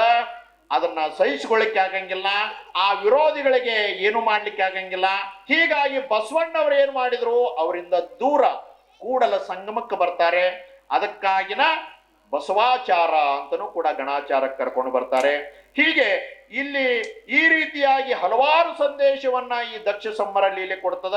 ಹಾಗೇನೆ ಲೋಕದ ಹಿತಕ್ಕಾಗಿ ಏನು ಕಾರ್ಯ, ಯಾವ ಪುಣ್ಯ ಕಾರ್ಯವನ್ನ ಮಾಡಬೇಕು ಅನ್ನೋದನ್ನ, ಪುಣ್ಯ ಕಾರ್ಯ ಹೆಂಗ್ ಮಾಡಬೇಕು ಅನ್ನೋದನ್ನ ಹೇಳಿಕೊಡ್ತದೆ. ಯಾವುದೋ ಕೆಟ್ಟ ಉದ್ದೇಶದಿಂದ ಪುಣ್ಯ ಕಾರ್ಯಗಳನ್ನು ಮಾಡಬಾರ್ದು, ಹೋಮ ಹವನಾದಿಗಳನ್ನ ಮಾಡಬಾರ್ದು, ಯಾವಕ್ಕಾಗಿ ಹೋಮ ಹವನಾದಿಗಳನ್ನ ಮಾಡ್ಕೊಂಡು ಬರಬಾರ್ದು, ಯಾರೋ ಮಾಡ್ತಾರಂತ ತಿಳ್ಕೊಂಡು ಮಾಡ್ಕೊಂಡು ಬರಬಾರ್ದು, ಲೋಕದ ಹಿತಕ್ಕಾಗಿ ಪುಣ್ಯ ಕಾರ್ಯಗಳನ್ನ ಮಾಡಬೇಕು ಅನ್ನೋದನ್ನ ಈ ಕಥೆ ನಮಗೆ ತಿಳಿಸ್ಕೊಂಡು ಬರ್ತದೆ.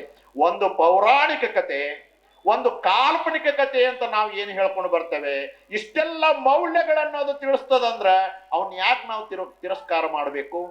ಅವನ ಮಕ್ಕಳಿಗೆ ಎಲ್ಲ ಹೇಳಬೇಕು. ರಾಮಾಯಣದ ಕಥೆಗಳಾಗಿರ್ಲಿ, ಮಹಾಭಾರತದ ಕಥೆಗಳಾಗಲಿ, ಇವೆಲ್ಲವೂ ಕೂಡ ನಮಗೆ ಸಂದೇಶವನ್ನ ನೀಡ್ಕೊಂಡು ಬರ್ತಾವ. ಅವುಗಳನ್ನ ಮಕ್ಕಳಿಗೆ ಅರ್ಥಗರ್ಭಿತವಾಗಿ ತಿಳಿಸುವ ಪ್ರಯತ್ನವನ್ನ ನೀವು ಮಾಡ್ಕೊಂಡು ಬರಬೇಕು. ನಿಮಗೆ ಗೊತ್ತಿದ್ದಾಗ ನೀವು ಮಕ್ಕಳಿಗೆ ತಿಳಿಸ್ತೀರಿ. ಅದಕ್ಕಾಗಿ ಈ ಕಥೆಗಳಲ್ಲಿ ವೀರಭದ್ರ ದೇವರ ಲೀಲೆಗಳಲ್ಲಿ ದಕ್ಷ ಸಂಹಾರ ಲೀಲೆ ನಾವು ನೋಡಿದ್ವಿ. ಇನ್ನು ಮುಂದ ಶರಭಸಾಳ್ವಾವತಾರ ಲೀಲೆ ಅಂತ ಒಂದದ, ಅದನ್ನ ನಾವು ನಾಳೆ ನೋಡೋಣ. ಸಮಯ ಆಯಿತು. ಸಮಯ ಆದ್ಮೇಲೆ ಹೆಚ್ಚಿನ ವಿವರಣೆ ಕೊಡ್ಲಿಕ್ಕೆ ಹೋಗಬಾರ್ದು. ಸಮಯ ಆದ್ಮೇಲೆ ಹೇಳಾಕ್ ಕುಂತ್ರೆ ಏನಾಗ್ತದ ಅನ್ನೋದನ್ನ ಒಂದು ಘಟನೆ ಹೇಳಿ ನನ್ನ ಮಾತು ಮುಗಿಸ್ತೇನೆ. ಒಂದ್ಸಲ ಹಿಂಗ ಒಂದ್ ಊರ್ ಒಳಗ ಪುರಾಣ ಹೇಳಾಕ್ ಹೋಗಿದ್ದೆ. ಆ ಪುರಾಣ ಹೇಳೋ ಮುಂದ ಹಿಂಗ ಹೇಳ್ಕೊಂತ ಕುಂತೆ. ಬಾಳ ಚಂದ ಕೇಳಾಕತ್ಯಾರ ಅಂತ ನಾ ತಿಳ್ಕೊಂಡೆ. ಈಗೆಲ್ಲ ನೀವು ಲಕ್ಷ ಕೊಟ್ಟಿ ಕಡೆ ನೋಡಾಕತ್ತಿರಲ್ಲ, ಕೇಳಾಕತ್ಯಾರ ಅಂತ ತಿಳ್ಕೊಂಡನ ಹೆಂಗ ಹೇಳ್ಕೊಂತ ಹೋದೆ. ಆ ಊರಾಗ ಹಂಗ ಬಾಳ ಚಂದ ಕೇಳಾಕತ್ಯಾರ ಅಂತೇಳಿ ಒಂದು ತಾಸ ಆತ್. ಹಂಗ ಹೇಳ್ತಾ ಇರ್ಬೇಕಾದ್ರೆ ಮುಂದೆ ಕುಂತು ಮುದುಕಿ ಅಳಾಕ್ ಚಲು ಮಾಡಿದ ತಕ್ಷಣ ಅವಾಗ ನನಗನಿಸ್ತು, ನನ್ನ ಪುರಾಣ ದುಃಖದ ಸನ್ನಿವೇಶ ಅದನ್ನ ಕೇಳಿ ಅಳಾಕತ್ತಾಳ ಅಂತ ತಿಳ್ಕೊಂಡು ಮತ್ತೊಂದು ಅರ್ಧ ತಾಸು ಮುಂದೆ ಹೇಳಿದೆ. ನಾನು 1.5 ತಾಸು ಆತ್. ನಾ ಹೆಂಗ ಜೋರು ಮಾಡ್ತಾನೆ, ಹೆಂಗ ಜೋರು ಬಾಯಿ ಮಾಡಿ ಹೇಳ್ತಾನೆ, ಹಂಗೆಂಗ ಜೋರಾಗಿ ಅಳಾಕತ್ಲು. ಅವಾಗ ಸಂಶಯ ಬಂದು, ಮುದುಕಿ ಯಾಕೆ ಬೇಳಾಕತ್ತಿ ಅಂದ ಕೂಡ್ಲೆ ಹೇಳಪ್ಪ ಅಂದಕ್ಕಿ. ಇಲ್ಲ, ನೀ ಯಾಕೆ ಅಳಕತ್ತಿ ಹೇಳೋ, ಆಮೇಲೆ ಹೇಳ್ತೇನೆ ಮುಂದ ಅಂತ ಕೇಳಿದ್ರ ಆ ಮುದುಕಿ ಹೇಳ್ತಿದ್ದ, ಏನಿಲ್ಲಪ್ಪ, ಮೊನ್ನೆ ಸಂತಿ ಒಳಗ ಒಂದು ಮೇಕಿ ಮರಿ 2,000 ರೂಪಾಯಿ ಕೊಟ್ಟು ತಗೊಂಡ್ ಬಂದ್ಯಾ, ಅದಕ್ಕೆ ಏನಾತೋ ಏನು ಗೊತ್ತಿಲ್ಲ, ಹಿಂಗ ಒದರಿ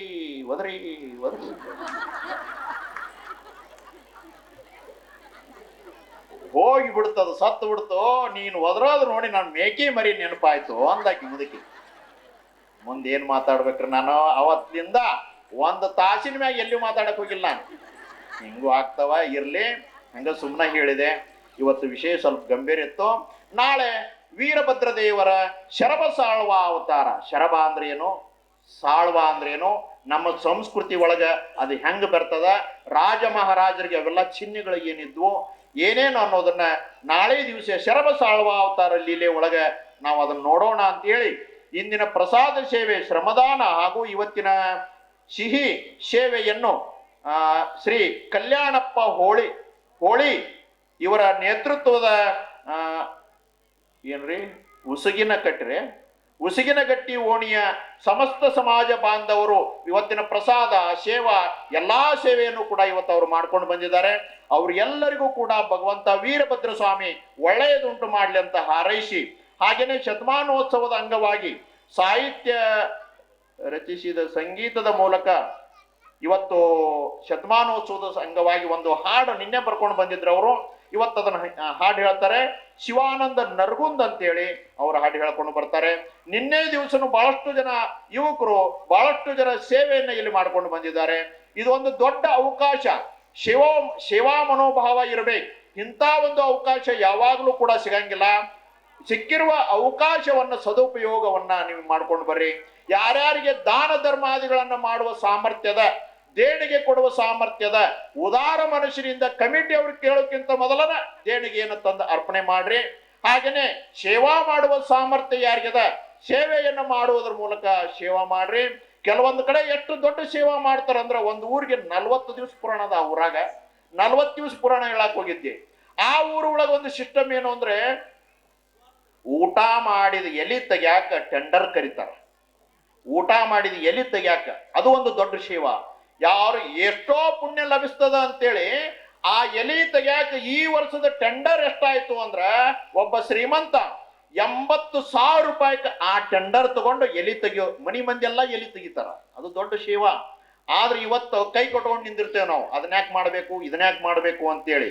ಸೇವಾ ಮನೋಭಾವ ಮನಿ ಒಳಗ ಅದೆಲ್ಲ ಇರ್ಲಿ. ಆದ್ರ ಮಠದೊಳಗ ದೇವಸ್ಥಾನದೊಳಗ ನಾನು ಶ್ರೀಮಂತ ನಾನು ಬಡವ ಅನ್ನುವಂಥ ಭಾವ ಇರಂಗಿಲ್ಲ. ಎಲ್ಲರೂ ಶ್ರದ್ಧೆಯಿಂದ ಸೇವಾ ಮಾಡ್ಕೊಂಡು ಬರಬೇಕು. ಒಂದು ಮಠಕ್ಕೆ ಹೋದಾಗ ಒಬ್ಬ ಮನುಷ್ಯ ಕಸ ಹೊಡಿತಿದ್ದಲ್ಲಿ, ದಿನ ಕಸ ಹೊಡಿಯವ ಬೆಳಗ್ಗೆ ಬಂದು, ಅವನ್ನ ನೋಡಿ ಮಠದ ಆಳಿರ್ಬೇಕು ಅಂತ ನಾವು ತಿಳ್ಕೊಂಡೆ. ಅಲ್ಲಿ ಪುರಾಣ ಹೇಳಕ್ ಹೋದಾಗ ಮಠದ ಆಳಿರ್ಬೇಕು ಅಂತೇಳಿ. ಮಠದ ಆಳಲ್ಲವ, ಅವನಿಗೆ 100 ಕೂರಿಗೆ ಜಮೀನದವ, ದಿನಾ ವಿಮಾನದಾಗ ಓಡಾಡ್ತಾನ, ಆಗರ್ಭ ಶ್ರೀಮಂತ, ಸೇವಾ ಮಾಡಿದ್ರೆ ಒಳ್ಳೇದಾಗ್ತದ ಅಂತ ತಿಳ್ಕೊಂಡು ದಿನಾ ಮಠದ ಸೇವಾ ಮಾಡ್ತಾನ, ಮಠದ ಕಸ ಹೊಡಿತಾನ ಬಂದು ಅಲ್ಲಿ ಒಂದು ಊರಾಗ. ಅದನ್ನ ನೋಡಿ ಬಹಳ ಆಶ್ಚರ್ಯ ಆಯ್ತು. ಅದಕ್ಕಾಗಿನ ಸೇವಾ ಮನೋಭಾವ ಬಹಳ ಬಹಳ ದೊಡ್ಡ ಫಲ ಅದ ಅದ್ರೊಳಗೆ. ಒಬ್ಬ ತಪಸ್ವಿಗಳು ಎಷ್ಟು ವರ್ಷ ತಪಸ್ಸು ಮಾಡಿ ಫಲ ಪಡಿತಾರ ಭಗವಂತನಿಂದ, ಸೇವಾ ಮಾಡಿದ್ರೆ ಆ ಫಲ ತಕ್ಷಣದಲ್ಲೇ ನಿಮಗೆ ಸಿಕ್ಕಿಬಿಡ್ತದ. ವೀರಭದ್ರ ಸ್ವಾಮಿಯ ಸೇವೆಯನ್ನ ನೀವೆಲ್ಲರೂ ಕೂಡ ಮಾಡ್ಕೊಂಡು ಬರಬೇಕು ಅಂತ ಹೇಳಿ, ಹಾಗೇನೆ ಇನ್ನು ಮುಂದೆ ಅವ್ರ ಹಾಡು ಹೇಳ್ತಾರೆ. ಬೇರೆ ಬೇರೆ ಕಾರ್ಯಕ್ರಮಗಳು ಇನ್ನೇನು ಬಾಳತ್ತಾಗಂಗಿಲ್ಲ. ನಂತರದಲ್ಲಿ ಕಾರ್ಯಕ್ರಮ ಮಂಗಲಗೊಳ್ತದ. ದೇಣಿಗೆ ಯಾರ್ಯಾರು ಈಗಾಗಲೇ ಸಾಕಷ್ಟು ಜನ ದೇಣಿಗೆ ಅರ್ಪಣೆ ಮಾಡಿದಿರಿ, ಮತ್ತೆ ಯಾರಾದ್ರೂ ದೇಣಿಗೆ ಕೊಡೋರಿದ್ರ ದೇಣಿಗೆಯನ್ನ ನೀವೆಲ್ಲರೂ ಕೂಡ ಅರ್ಪಣೆ ಮಾಡಬೇಕು ಅಂತ ಹೇಳೋದ್ರೊಂದಿಗೆ, ಇವತ್ತು ಇನ್ನೊಂದು ಹಾಲಿನ ಪ್ಯಾಕೆಟ್ ಬಂದತ್ತಲ್ರಿ, ಯಾರ್ದದ? ಒಬ್ರು ಯಾರೋ ಪ್ಯಾಕೆಟ್ ಅದ. ಮತ್ತೆ ಇದೊಂಥರ ಭಾಳ ಫಜಿತ್ರಿ ಇದು. ಸ್ವಾಮಿಗಳು ಈ ಊಟ ಚಲೋ ಆಗೈತಿ ಅನ್ಬಾರ್ದು, ಇಂಥದ್ದು ಬೆಳೆಯತಿ ಅನ್ಬಾರ್ದು, ಫಜಿತಿ ಎದ್ದು ಬಿಡ್ತೇವೆ. ನುಚ್ಚಿನ ಮಲ್ಲೈನ ಕತಿ ಆಗಿಬಿಡ್ತದೆ ನಮ್ಮ ಕತಿ. ಅದಕ್ಕಾಗಿ ಇರ್ಲಿ. ಆದ್ರೂ ಭಕ್ತಿ ಸೇವಾ ಇವತ್ತು ಅವರು ಅರ್ಪಣೆ ಮಾಡ್ಕೊಂಡು ಬಂದಿದ್ದಾರೆ. ಅವ್ರಿಗೂ ಒಳ್ಳೇದಾಗ್ಲಿ. ಇನ್ನು ಮುಂದಿನ ಕಾರ್ಯಕ್ರಮ ಅವನಿಗೆ ಹೇಳ್ತಾರೆ. ಇಲ್ಲಿಯವರೆಗೆ ಕೂಡ ತಾವೆಲ್ಲರೂ ಭಕ್ತಿಯಿಂದ ವೀರಭದ್ರೇಶ್ವರ ಪುರಾಣ ಪ್ರವಚನವನ್ನು ಕೇಳಿದ್ರಿ. ಈಗ ಮಹಾಮಂಗಳಾರತಿ ಕಾರ್ಯಕ್ರಮ. ಈಗ ನಮ್ಮ ಶಿವಾನಂದವರು ಆ ಮಹಾಮಂಗಳಾರತಿಯನ್ನು ಹೇಳ್ತಾರೆ. ಕೆಲವೊಂದು ಜನರಿಗೆ ಇಂಥವು ಚೀಟಿ ಕೊಟ್ಟಿವಿ, ಇದನ್ನು ನೋಡಿಕೊಂಡು ಶಿವಾನಂದವರು ಮಹಾಮಂಗಳಾರತಿ ಅಲ್ಲ, ಅದಾದ ನಂತರ ಮಹಾಮಂಗಳಾರತಿ. ಈಗ ಶತಮಾನೋತ್ಸವದ ಹಾಡುಗಳನ್ನು ನಮ್ಮ ಶಿವಾನಂದವರು ಹೇಳ್ಕೊಡ್ತಾರೆ. ಎಲ್ಲರೂ ಕೇಳಿಸ್ಕೋಬೇಕು, ಆಲಿಸ್ಬೇಕಂತೇಳಿ ಈ ಸಂದರ್ಭದಲ್ಲಿ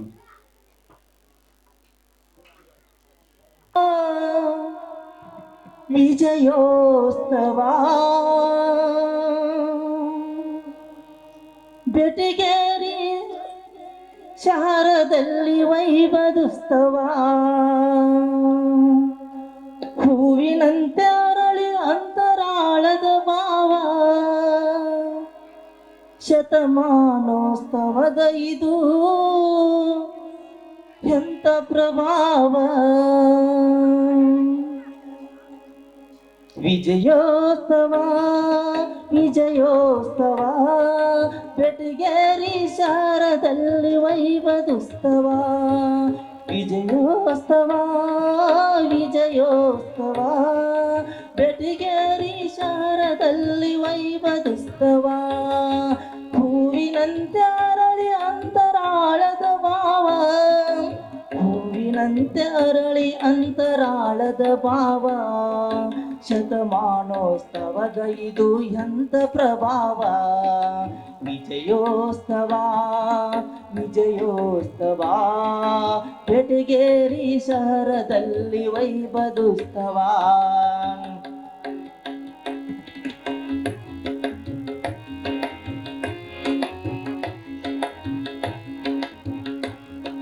ಬೆಟಗೇರಿ ಭಕ್ತಿ ಬಳಗ ಒಂದು ಕೂಡಿತು, ಒಳ್ಳೆ ಸತ್ಸಂಗವ ಮಾಡಲು ಮನಸ್ಸು ಮಾಡಿತು.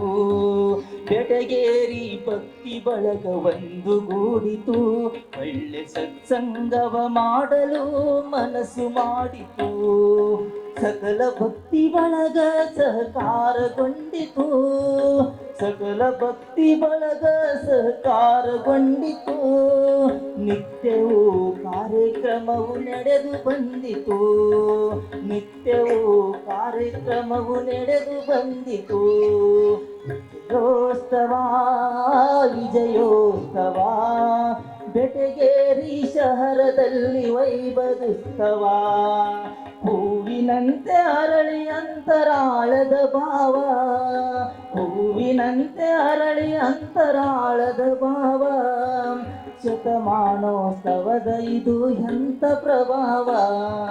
ವಿಜಯೋತ್ಸವ ವಿಜಯೋತ್ಸವ ಬೆಟಗೇರಿ ಶಹರದಲ್ಲಿ ವೈಭವೋತ್ಸವ.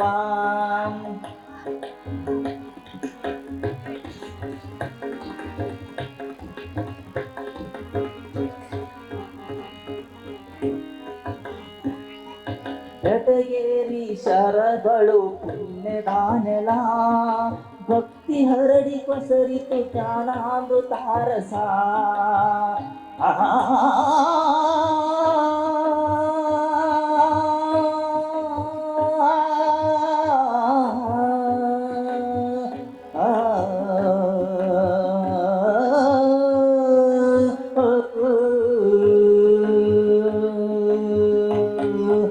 ಬೆಟಗೇರಿ ಶಹರಗಳು ಪುಣ್ಯದ ನೆಲ, ಭಕ್ತಿ ಹರಡಿ ಪಸರಿತು ಜ್ಞಾನಾಮೃತಾರಸ. ಬೆಟಗೇರಿ ಶಹರಗಳು ಪುಣ್ಯದ ನೆಲ, ಭಕ್ತಿ ಹರಡಿ ಪಸರಿತು ಜ್ಞಾನಾಮೃತಾರಸ. ಹರಿದು ಹರಿದು ಬರುವ ಈ ಜನಸಾಗರ, ಹರಿದು ಹರಿದು ಬರುವ ಈ ಜನಸಾಗರ, ಹರುಷಗೊಂಡು ನೋಡನು ಕೈಲಾಸದ ತೀರ, ಹರುಷಗೊಂಡು ನೋಡನು ಕೈಲಾಸದ ತೀರ. ವಿಜಯೋತ್ಸವ ವಿಜಯೋತ್ಸವ, ಬೆಟಗೇರಿ ಶಹರದಲ್ಲಿ ವೈಭವೋತ್ಸವ. ಹೂವಿನಂತೆ ಅರಳಿ ಅಂತರಾಳದ ಭಾವ, ಹೂವಿನಂತೆ ಅರಳಿ ಅಂತರಾಳದ ಭಾವ. ಶತಮಾನೋತ್ಸವದ ಇದು ಎಂಥ ಪ್ರಭಾವ. ವಿಜಯೋತ್ಸವ ವಿಜಯೋತ್ಸವ, ಬೆಟಗೇರಿ ಶಹರದಲ್ಲಿ ವೈಭವೋತ್ಸವ.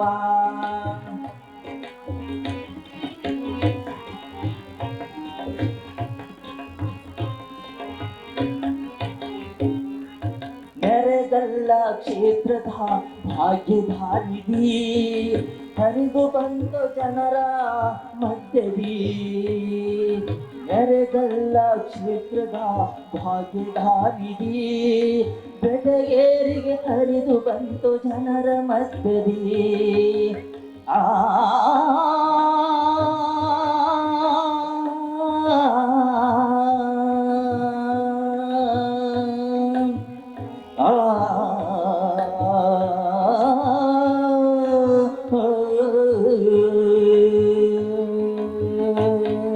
ನೆರೆಗಲ್ಲ ಕ್ಷೇತ್ರದ ಭಾಗ್ಯಧಾನಿಧಿ, ಬೆಟಗೇರಿಗೆ ಹರಿದು ಬಂತು ಜನರ ಮಧ್ಯದಿ.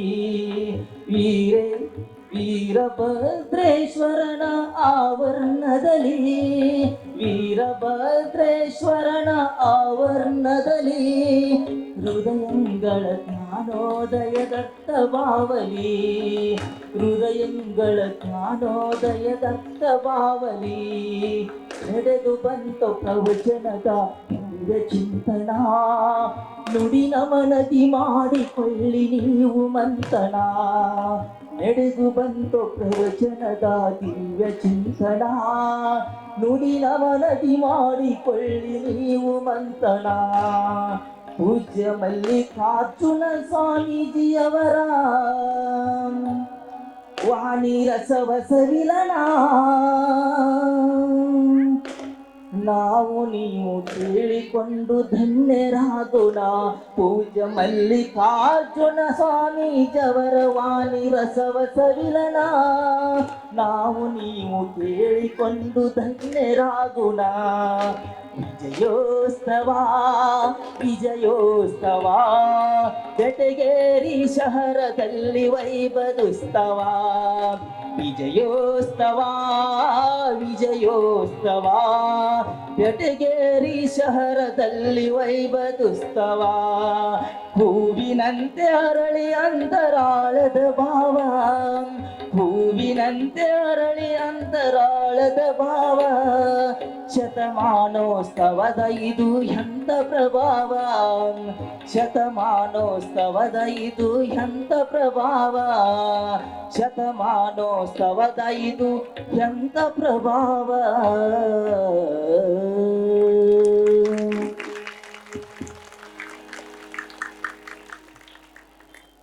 ಇನ್ನು ಮುಂದೆ ಮಹಾಮಂಗಳಾರತಿ ಆ ಮಂಗಳಾರತಿ ಕಾರ್ಡ್ ಕೊಟ್ಟಾರ, ಬಂದಾವನ್ರಿ, ಯಾರ್ಯಾರಿಗೆ ಬಂದಾವ್ ನೋಡ್ಕೊಡ್ರಿ ಅದನ್ನ. ಆಮೇಲೆ ಮೊಬೈಲ್ನೊಳಗ ಯೂಟ್ಯೂಬ್ನಾಗ ಹೊಡೆದ್ರೆ ಸಿಗ್ತೈತೆ ಅದು. ವೀರಭದ್ರ ಮಂಗಳಾರತಿ ಅಂದ ಕೂಡಲೇ ಅದು ಬರ್ತೈತೆ, ಅದು ಯಡೂರದ್ದು. ಆ ಮಂಗಳಾರತಿನ ಪ್ರತಿದಿನ ಅವ್ರು ಹೇಳ್ತಾರ. ಅದನ್ನು ಕಡೇ ದಿವಸ ಎಲ್ಲರೂ ಒಟ್ಟಿಗೆ ಹೇಳ್ಬೇಕು, ನೀವೆಲ್ಲ ಅದನ್ನು ರೂಢಿ ಮಾಡ್ಕೊಡ್ರಿ. ಈಗ ಮಹಾಮಂಗಳಾರತಿ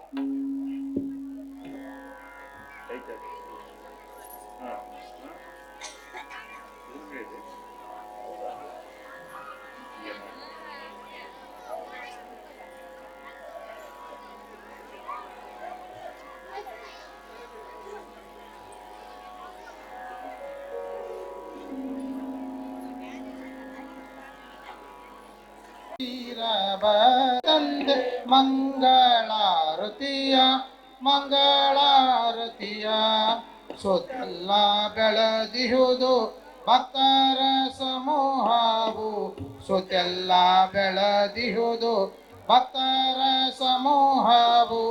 ನಿತ್ಯದಲ್ಲಿ ಹರಿಯುವುದು ಭಕ್ತಿಯ ರಸವು, ಬೆಟಗೇರಿ ಪುರವಾಸ ಶ್ರೀ ವೀರಭದ್ರೇಶ.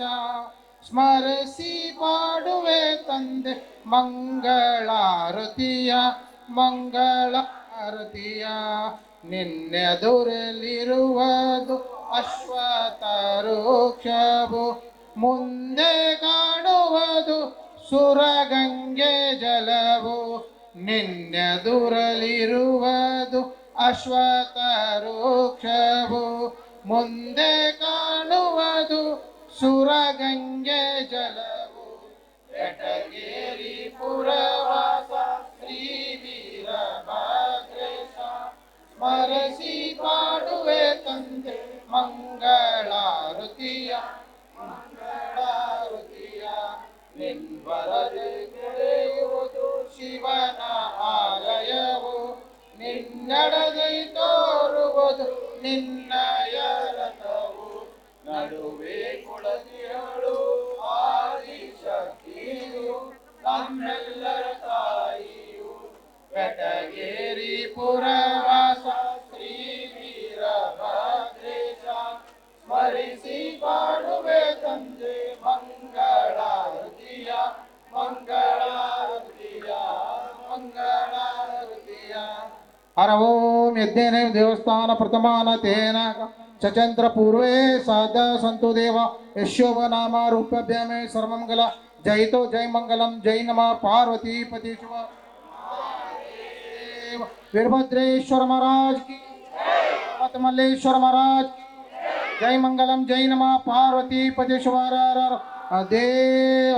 ಈರಣ್ಣ ದೊರೆಯೇ ನಿನಗಾರ ಸೊರೆಯೇ ಸರಿಯಂದ ಹಲ್ಲು ಮುರಿಯೇ ಬಹುಪರೋ, ಕಾಸಿ ಕಟ್ಟಿದ ಕರವೀರಭದ್ರ ಬಹುಪರಾಕ್ ಬಹುಪರಾಕ್.